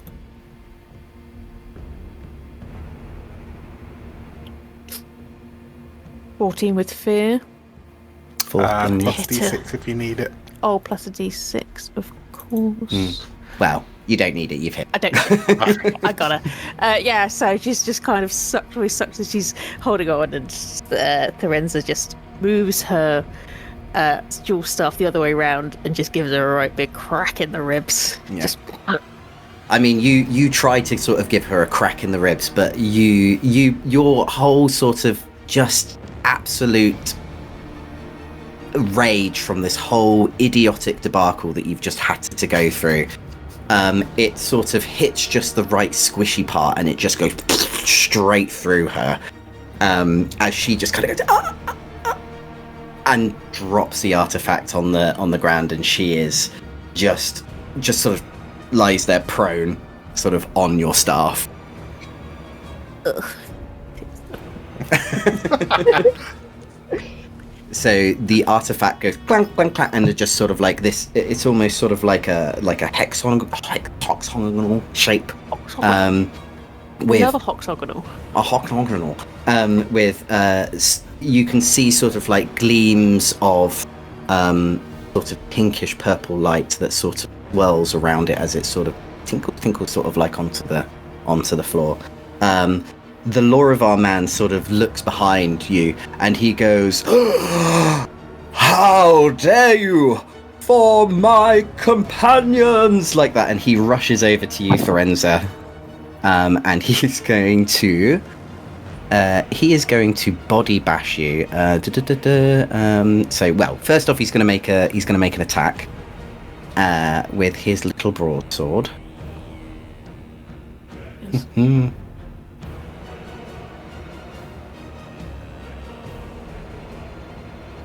Does a 19 hit? A 19 will hit. Let me just make sure I can't do anything. No, a 19 will hit. Okay, so a 19 will hit. He is going to smack you for 6 damage. Okay. But along with that, I am going to spend a fear. That's the wrong way. I'm going to spend a fear. So on a successful attack, I'm going to gain a bonus to your damage to your equal using strength. So I'll add plus strength 2. So that equals up to an 8 instead, which I'm sure doesn't do much. Still minor. Actually. Still minor. Cool.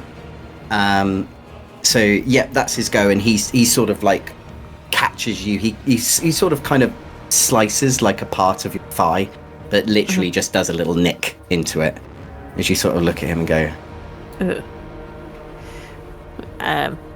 Ugh. Always heroes. Disgusting. You are all made of squish. Oh. You will be like your fallen companion. Actually, while you've done that, I'm going to spend another fear. Because of the successful attack, he is going to, because he feels like he was so successful in that attack, he is going to barrage you with how like Aya will have her glorious day, and how you will feel her divine divinity all just sort of ringing out in this temple, and I would like to no one else is but Thud's fairly close, so if Therenza and Thud, if you could both take a stress for just how annoying this is. did not come here to be preached at. Right, stress. Yes, okay.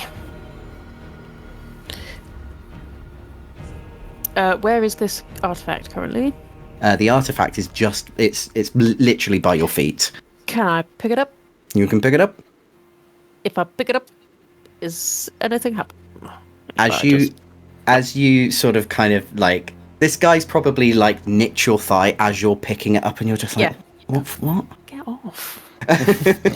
As you pick up this artifact, Thud, you start feeling that dog collar that you're still wearing sort of feel like a nicer warmth than the fact that you're still on fire. Yeah, I was going to say, whenever my going is next, I was going to be like, I want fire! I want fire! So, like, all the way through that, he's just shouting. I just like that he's shouting you're on fire and everyone else is ignoring him. Exactly. We're really busy, actually. It's fair. As Thud, you sort of feel in your head Silksong's voice that just kind of goes like, well done, my friends, as a portal now appears over to the sort of west corner of the temple, as you now see your exit to get out of here. I think as he hears that voice, he just shouts, Miss, I want fire! I want fire! Well, make yourself over to the make yourself way over to the portal, and I'll be able to help you. Well, make yourself I can't help you fire. That sounds like a you problem. Exactly.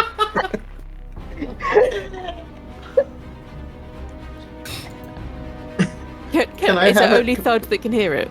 Only Thud can hear that, yeah. Okay, so we're the wiser. So is the portal's over on the west side? Yes, that's correct, yeah. Okay, so the portal pops up, so we're going to see that. Yeah. Thud is going to spend a turn just getting the fire off. Yep. So, yeah. It's like, fire! Fire! Gonna hit that wizard so hard. Ow! Ow!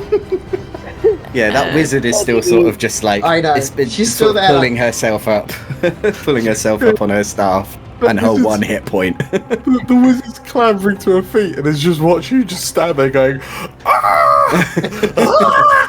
Ah! Not move, not do anything. Is it just going to be, is it far from Theresa? Can I just make an agility roll again to get myself... Yeah, you're going to have to make an agility roll to... skip myself over that way. Fabulous. Well, I don't know. Do you... I would say actually make an insight roll to see whether or not you've actually noticed that this portal has come up, because obviously Thud's not said anything yet. Unless Thud wants to say something. I mean, I think he was pretty loud to, like miss someone, I don't know.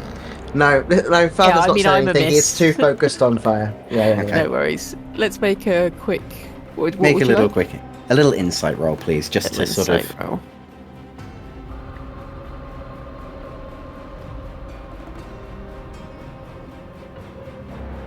Insight? There is no such thing as insight. No, it's an instinct, sorry. Instinct. Oh, it's D&D. D&D. That's for nerds and dweebs. Yeah. Who plays D&D? Yeah. It's 11. 11 with hope. Yes, with an 11 with hope, you do see this portal. You've picked up this artifact, and just literally as you sort of look at it, you then sort of look up and you notice that this portal is also opened. But you don't know what it's for. You can only guess that Silksong has created this portal for you. So yes, make an agility roll if you want to run to the portal.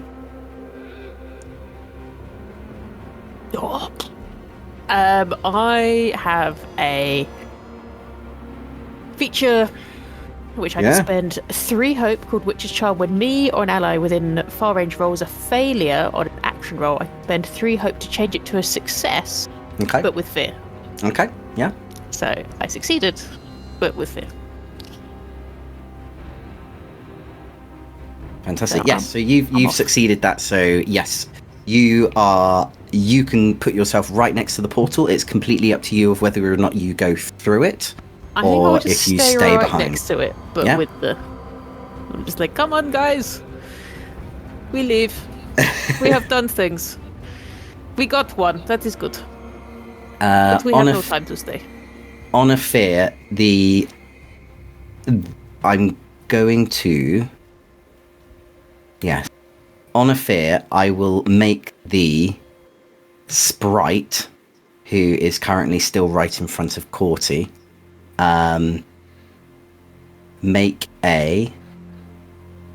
is going to make an insight. Also see whether this. He doesn't. On that fail, I am going to allow Corty to make an attack with advantage. Yeah. Because this guy has sort of like, something has distracted him, but he's still like, hexed as well. So. He's still hexed. So, yes, Corty, you can make an attack with advantage. Yeah. Now that this guy is just like, what's happening? +3.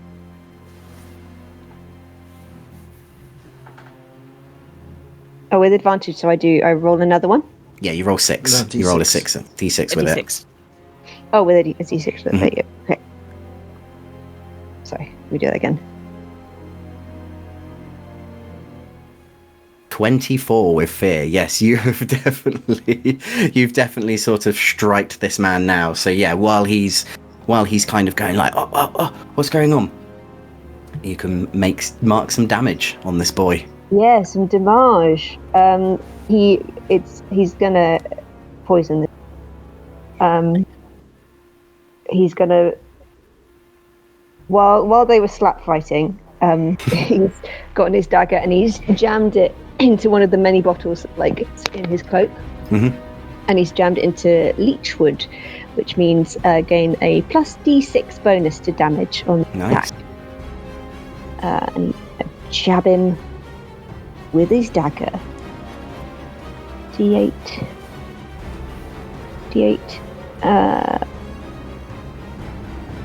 It's 1 plus 1d6. Okay. Yep. Okay. How many numbers? There we go. Okay, 19. Fantastic. Yeah, this guy who is massively sort of like distracted by the fact now that he's seen Forenza sort of bolt it across the other side of the room. You've now been able to sort of really grab him by the shoulder and just like jam one of your daggers like right in between one of his ribs, maybe even catching a kidney. Brilliant. So you will take he takes major damage for that one. Has 2 hit points off. Who would like to go next? Or was that with a hope or with a fear you rolled? Or you rolled with a fear? Okay. Mm-hmm. With that then, with this fear, I will let the Lorrivar man roll with insight as well. Got a 9. No, he got a 10. So he's also seen that this portal has now been opened. And he is going to roll an agility himself.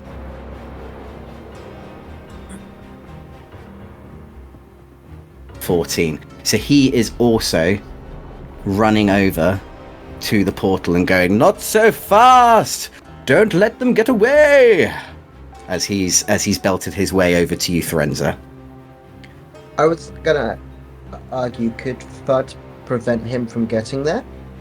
Do you have anything that would, like a sort of... Oh, I was just gonna attack him. Put your leg out as he runs. Basically, yeah. If you've got anything that might disrupt his action. I mean, I have a once per rest mark a stress to force an adversary to re-roll an attack against you or an ally, which isn't an attack, it's an... Action roll. Yeah, he's doing Yes. action roll. Yeah. Just run up behind him and pick him up. Yeah. I could do Yeah. that. Yeah. Can I, yeah, instead, so I don't stop him. I just go up to him and can I just try and... I'd like to squeeze him. Squeeze him? I don't know. Just nice. I just want to... I'm feeling very angry that I was on fire. I haven't done as much punching as I would like. I'm Okay. not having as much fun. I would So I'd say... just like to- I would say you're just out of range of close. So I'd ask if you Okay. could do an agility roll to get over to him. Because he's Yeah, also sure. got let's see how that goes. It's 11 with fear. Might not be 11 with- fast. I would say because you're just off the cusp of him and he has just rushed past you, I would say with an 11 with fear, you do catch him. But because he's struggling so much, he's just like, unhand me! It doesn't give you quite enough grip to be able to do an attack on him on this go. With that, he is going to... He now has his sword with him, and he is going to whip round to try and catch you with his sword. Ba-ba-bam.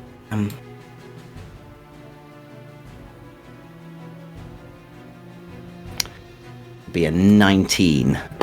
Yep, that hits. Yep. Yep. And he is going to do 12 damage. It's okay, I'll use an armor slot. So I don't take any HP. Yeah. He's sort of more flailing around, and you sort of feel the sort of like the donk of like the butt of his sword on your head, and you're like, like that, but you're not actually taking any hit points. It's more annoying than anything. Okay. I would like to hit him. Yeah, you can hit him. Yeah, I haven't got any hope anymore, so this is going to be a straight strength roll. Mhm. We'll see what happens.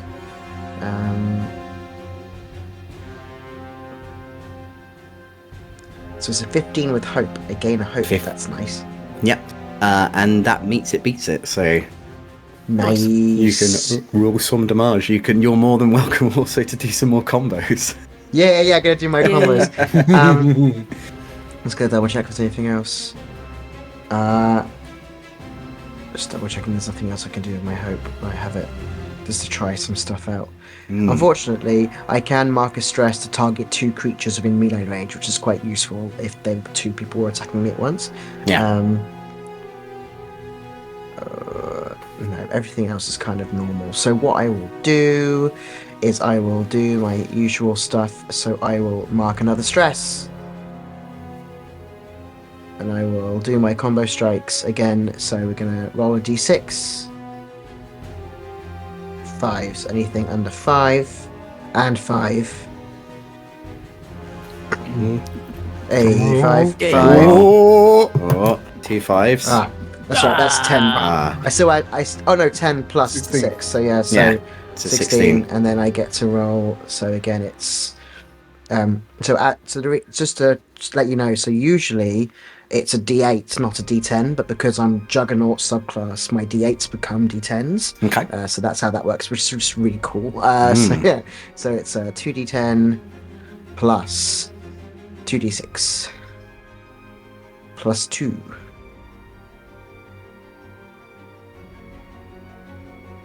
So that's 20 damage plus the 16, so 36 points of damage just further. Hopefully I have wrecked him. So that's 20 altogether, or was there any more that No, added to that? 36. No, it's 20 16. plus the 36. So it'll be 36 in total. 6 altogether. 36 in Yeah, total. yeah. Okay. Yeah. So that is severe damage as you feel this sort of like butting of your head where he's just like, unhand me, you swine, like that. You just see red as you're just also very fed up with this situation. You've just been on fire. Who puts people on fire? Come on. As you literally just... This is the reason why Corty has sort of added you to the team, because you just wail on this guy as you're literally just like bashing his head sort of like against the stone floor, against the walls. You sort of drag him sort of like all the way across, and you sort of fling him to the side as this guy just perishes from the amount of smacking you do to him. Wait, has Fudd put himself out? Or is he still on fire whilst doing this? Oh no, no, there was a turn where I was putting Yeah, myself Yeah, out. put yourself out. Okay. Yeah. Yeah, I did do that. Just I mean, to be smoking honest, then. it is also third. He may have not put himself on fire, but I did specifically Not say like a earlier single that I bit of did. smoke just like wafting Yeah. to your On hair. his horns. His Yeah. horns are like a candle. This is little fire. It's still going on. Yeah. So yes, he is Absolutely decimated. absolutely Very decimated, bad. along with the keeper as well. So yes, Thud, you're kind of feeling like Silk Song sort of saying like, good show, my dear, but I haven't got much strength to keep this portal open. Please come quickly. We need to go. We got the artifact. Well, we need to go. I've been waiting here for you guys. You've taken so long. I mean, I've killed one, you've killed one. What are these other two doing? Nothing. I'm slightly busy. I will very cantankerously and slowly begin creeping across the room. Do you want to do? Do you want to do an agility check to see if you can go any faster? No. I will go. I think that's about as far as I can realistically go. However, as I kind of emerge from between these two pews, there is one more score I want to settle here.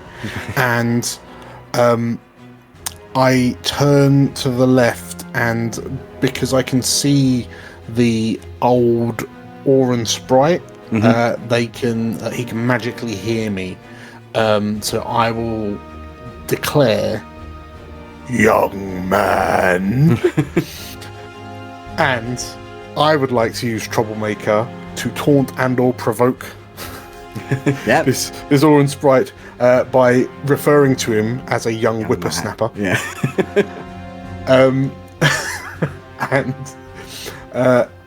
There'll be another sort of like flex of the arms.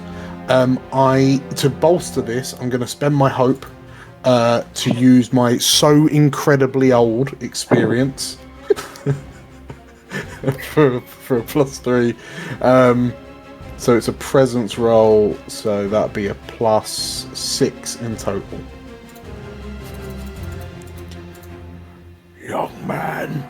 19 with fear. 19 with fear. So that does hit. That does hit him. Yep. Okay. In which case, that sprite suffers 4 points of stress. So yes, he in a hope to shatter his resolve. Yes, he has never heard he's never heard this such debilitating attack on his mind since he was probably quite young, which was probably a good probably 60 years ago now. And it reminds him of the monastery that he grew up in, and people not accepting him from the fact that he was just young and he was still learning, and the elders never took him seriously, and he just sort of buckles to his knees and he's like, in his head he can hear me saying, my knees gave out before you were finished suckling your mother's teat. My joints seized up before you learned how to walk. So I watched the skies grow. I named the ground you walk upon. You whelp. If he's maxed out on stress, he's now vulnerable. Yes, he is now maxed out on stress, so he is vulnerable now. He's so stressed. And he's hexed as well. He's hexed. And Having a bad time. Just having a bad time. And poisoned. And poisoned. So. Yeah. And poisoned. He's been poisoned, he's been hexed, and he's been just thoroughly demoralised. You did roll with a fear though, so yes. I am going to have to make an attack. The Majani woman who's seen you, it's literally just seen her companion just get absolutely annihilated by Thud, is going to just draw sort of her final strength to sort of make a ranged magic at you, Thud. At very far. Set me on fire again, I dare you. 13? 15, doesn't hit. Sorry. 15? 15 does. 15 does hit. So yes, she is... She just sort of shakily raises her quarterstaff and sort of aims it at you for another sort of blinding sort of... This one's not the same as what it was. It's basically more to just hit, to just cause damage rather than set you alight. And she is going to... That's not... that... A D10 6.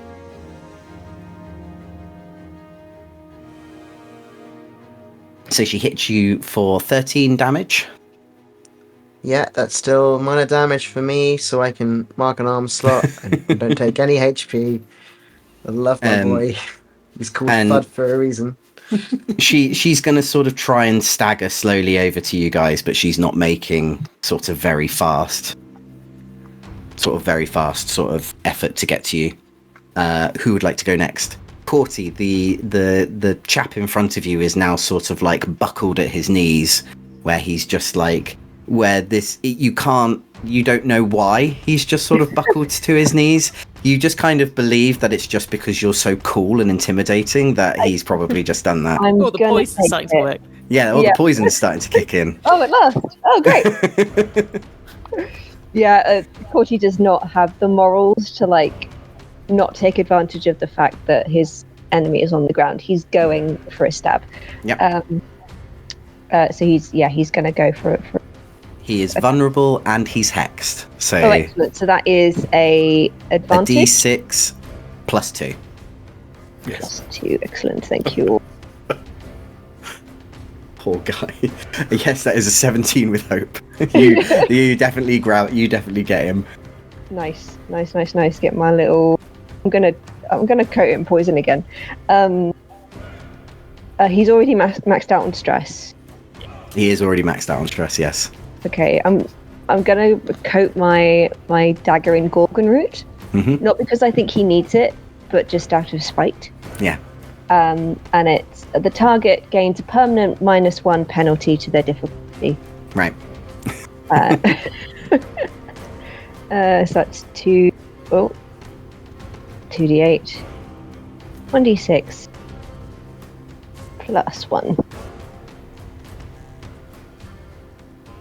Oh, and you get because he's hexed, you get an extra 2 on his damage as well.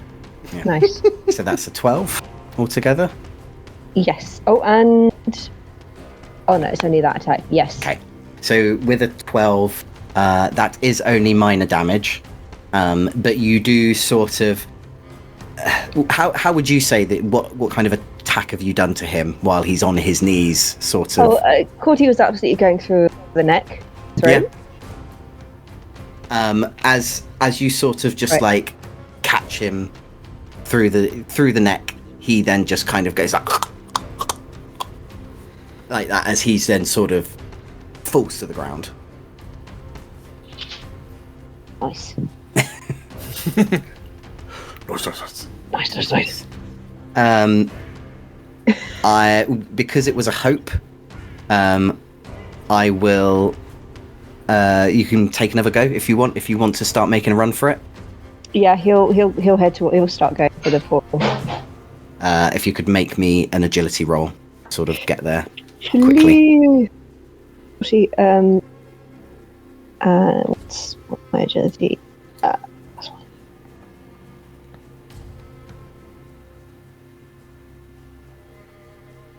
14 with fear. Yep, you have made it over to the portal. You are sort of standing out there. You're sort of now with Thud and Forenza sort of close enough to sort of get into this portal now. Bendel, because you're doddering so much, you suddenly feel this sort of pink-purple sort of flash come out of the portal and just sort of grabs you by your neck. If you can just take one one, you can't deal it with your armor sort of damage, just 1 HP, as you feel this sort of like this purpley pink bolt come out with a hand that just sort of grabs you by the throat and just says, "Come on, old man," like that, as it then sort of pulls you back through into the portal. Sure. As I'm being pulled along as we go past the Majani Mage, I'll just...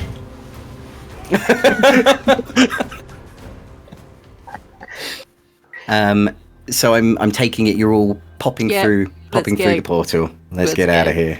Mm-hmm. As the four of you, as Bendel sort of just pulled through this portal and the rest of you sort of just bundle your way in, you can see the portal sort of slowly close up as this Majani wizard sort of just reaches up her hand and then sort of just falls to the ground. You know now that she is locked in this. You are now back in the study that you were previously in, just literally like a couple of hours ago. Silk Song sits on a little chaise lounge, still in her black dress, looking very pleased. She says, "I hope you have a little present for me." Yeah. Lorenzo just kind of thinks for a moment, and she's like, "Well, we've come this far," and kind of produces the hexagonal artifact, and just kind of holds it. Silksong reaches out for it. "My dear." We have not come to terms. You provide payment and then you get this item. "Fine. What sort of payment was my husband offering you?" He said I would get my own little part of the desert where I could kill as many people as I would like. "Well, how about this, my dear? How about you give me the artifact, and then I will let you do with this village whatever you may please." Oh, I make them all my slaves. All. Oh, that sounds good. Okay, I agree. She takes the artifact. She looks at it and she's very happy with herself, and she says, "Do not worry. I will sort out my husband. But for now, you four, do whatever you wish with this village." He opens up a little portal herself, and she kind of turns into like a mist and sort of slips through this portal. He says, "Let us do business again some." And then that portal. So we'll end out this episode with each of you telling me what horrendous stuff you would like to do to this village. Livy, why don't you start us off? What would Forenza like to do to this village to ease some stress?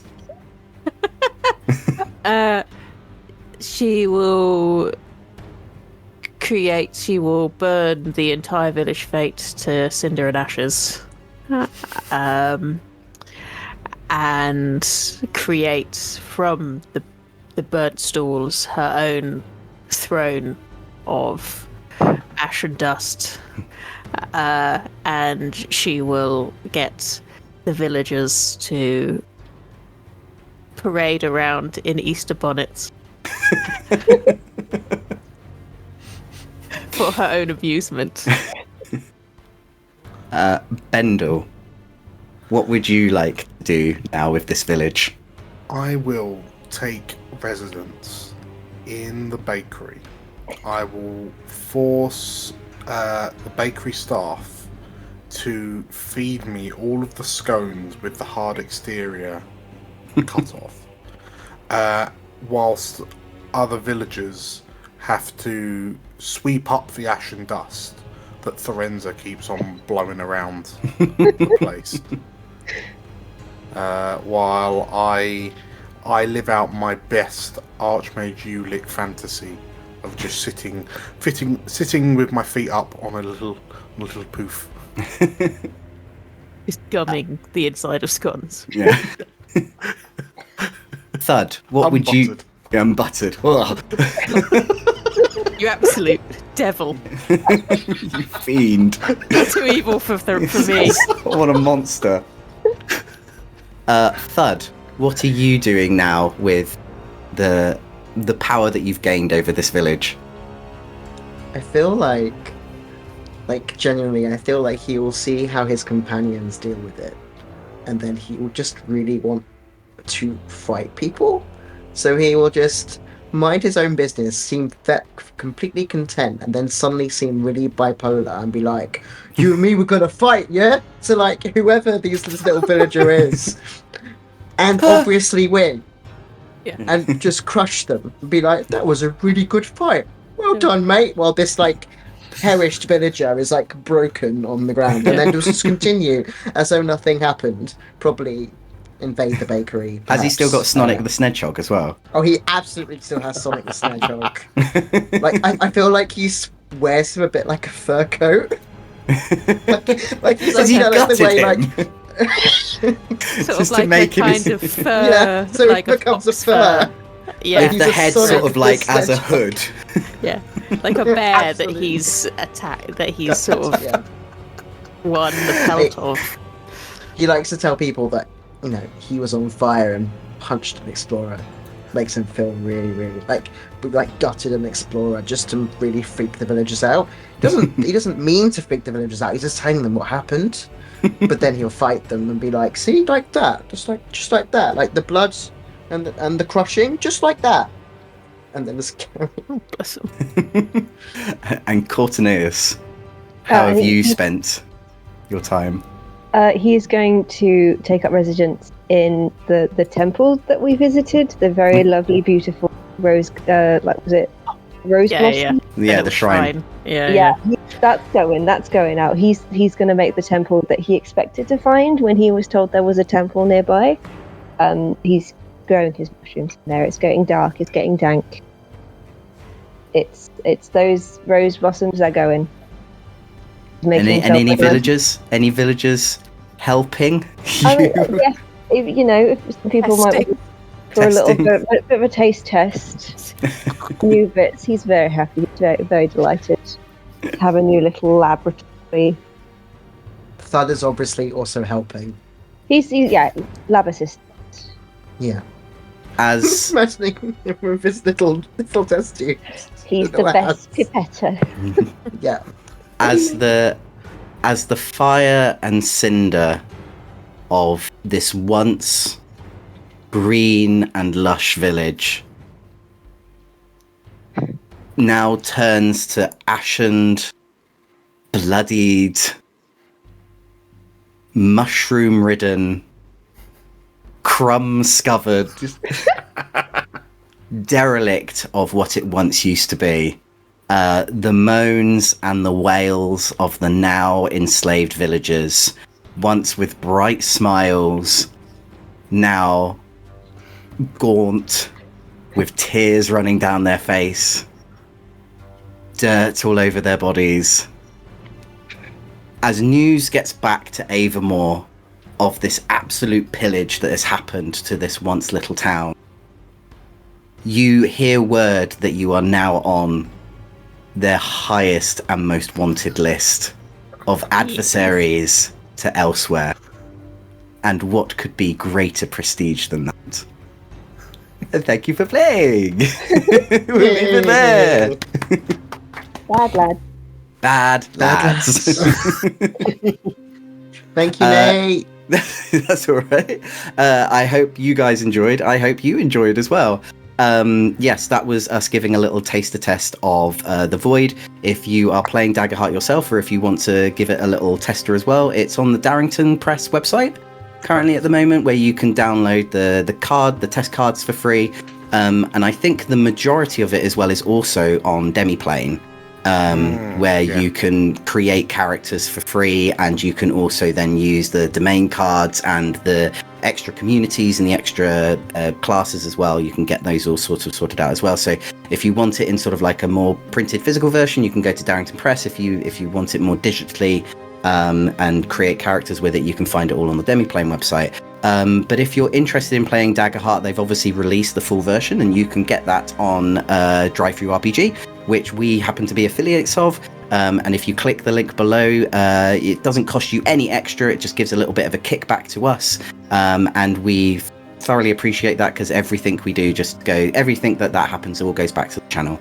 Again, if you are watching this on the members release, thank you so much for being a member and for giving us a little bit of money. Again, that all goes towards sort of like running this channel, and it means that we can continue doing fun things like this. But if you're not a member, give it a little think. We understand that money is tough at the time, but we charge as little as £2 a month and you'll get some extra content. But if you still want to be part of the community, we have Discord as well, which you can also join in the description below. And again, if you liked this episode and if you like the other stuff that we do, Campaign 3 is now almost, probably by the time this gets released, we'll probably be heading into the third act, which will be all very exciting. But we've also got lots of other things, not just Daggerheart and Daggerheart Playtest. We've also got Blaze in the Dark, we've got D&D, we've got all sorts of little one-shots as well, which we hope you'll find enjoyable as well. Usually not me DMing, it's usually Dan, obviously, but there are a couple of things on there where you can find me GMing as well, and most of the time playing. But that's it. Thank you everyone for playing, thank you everyone for watching, and maybe Bad Lads will return. We say this all the time, maybe they'll return, who knows. But until then, good night, bye-bye. Good night, Bye.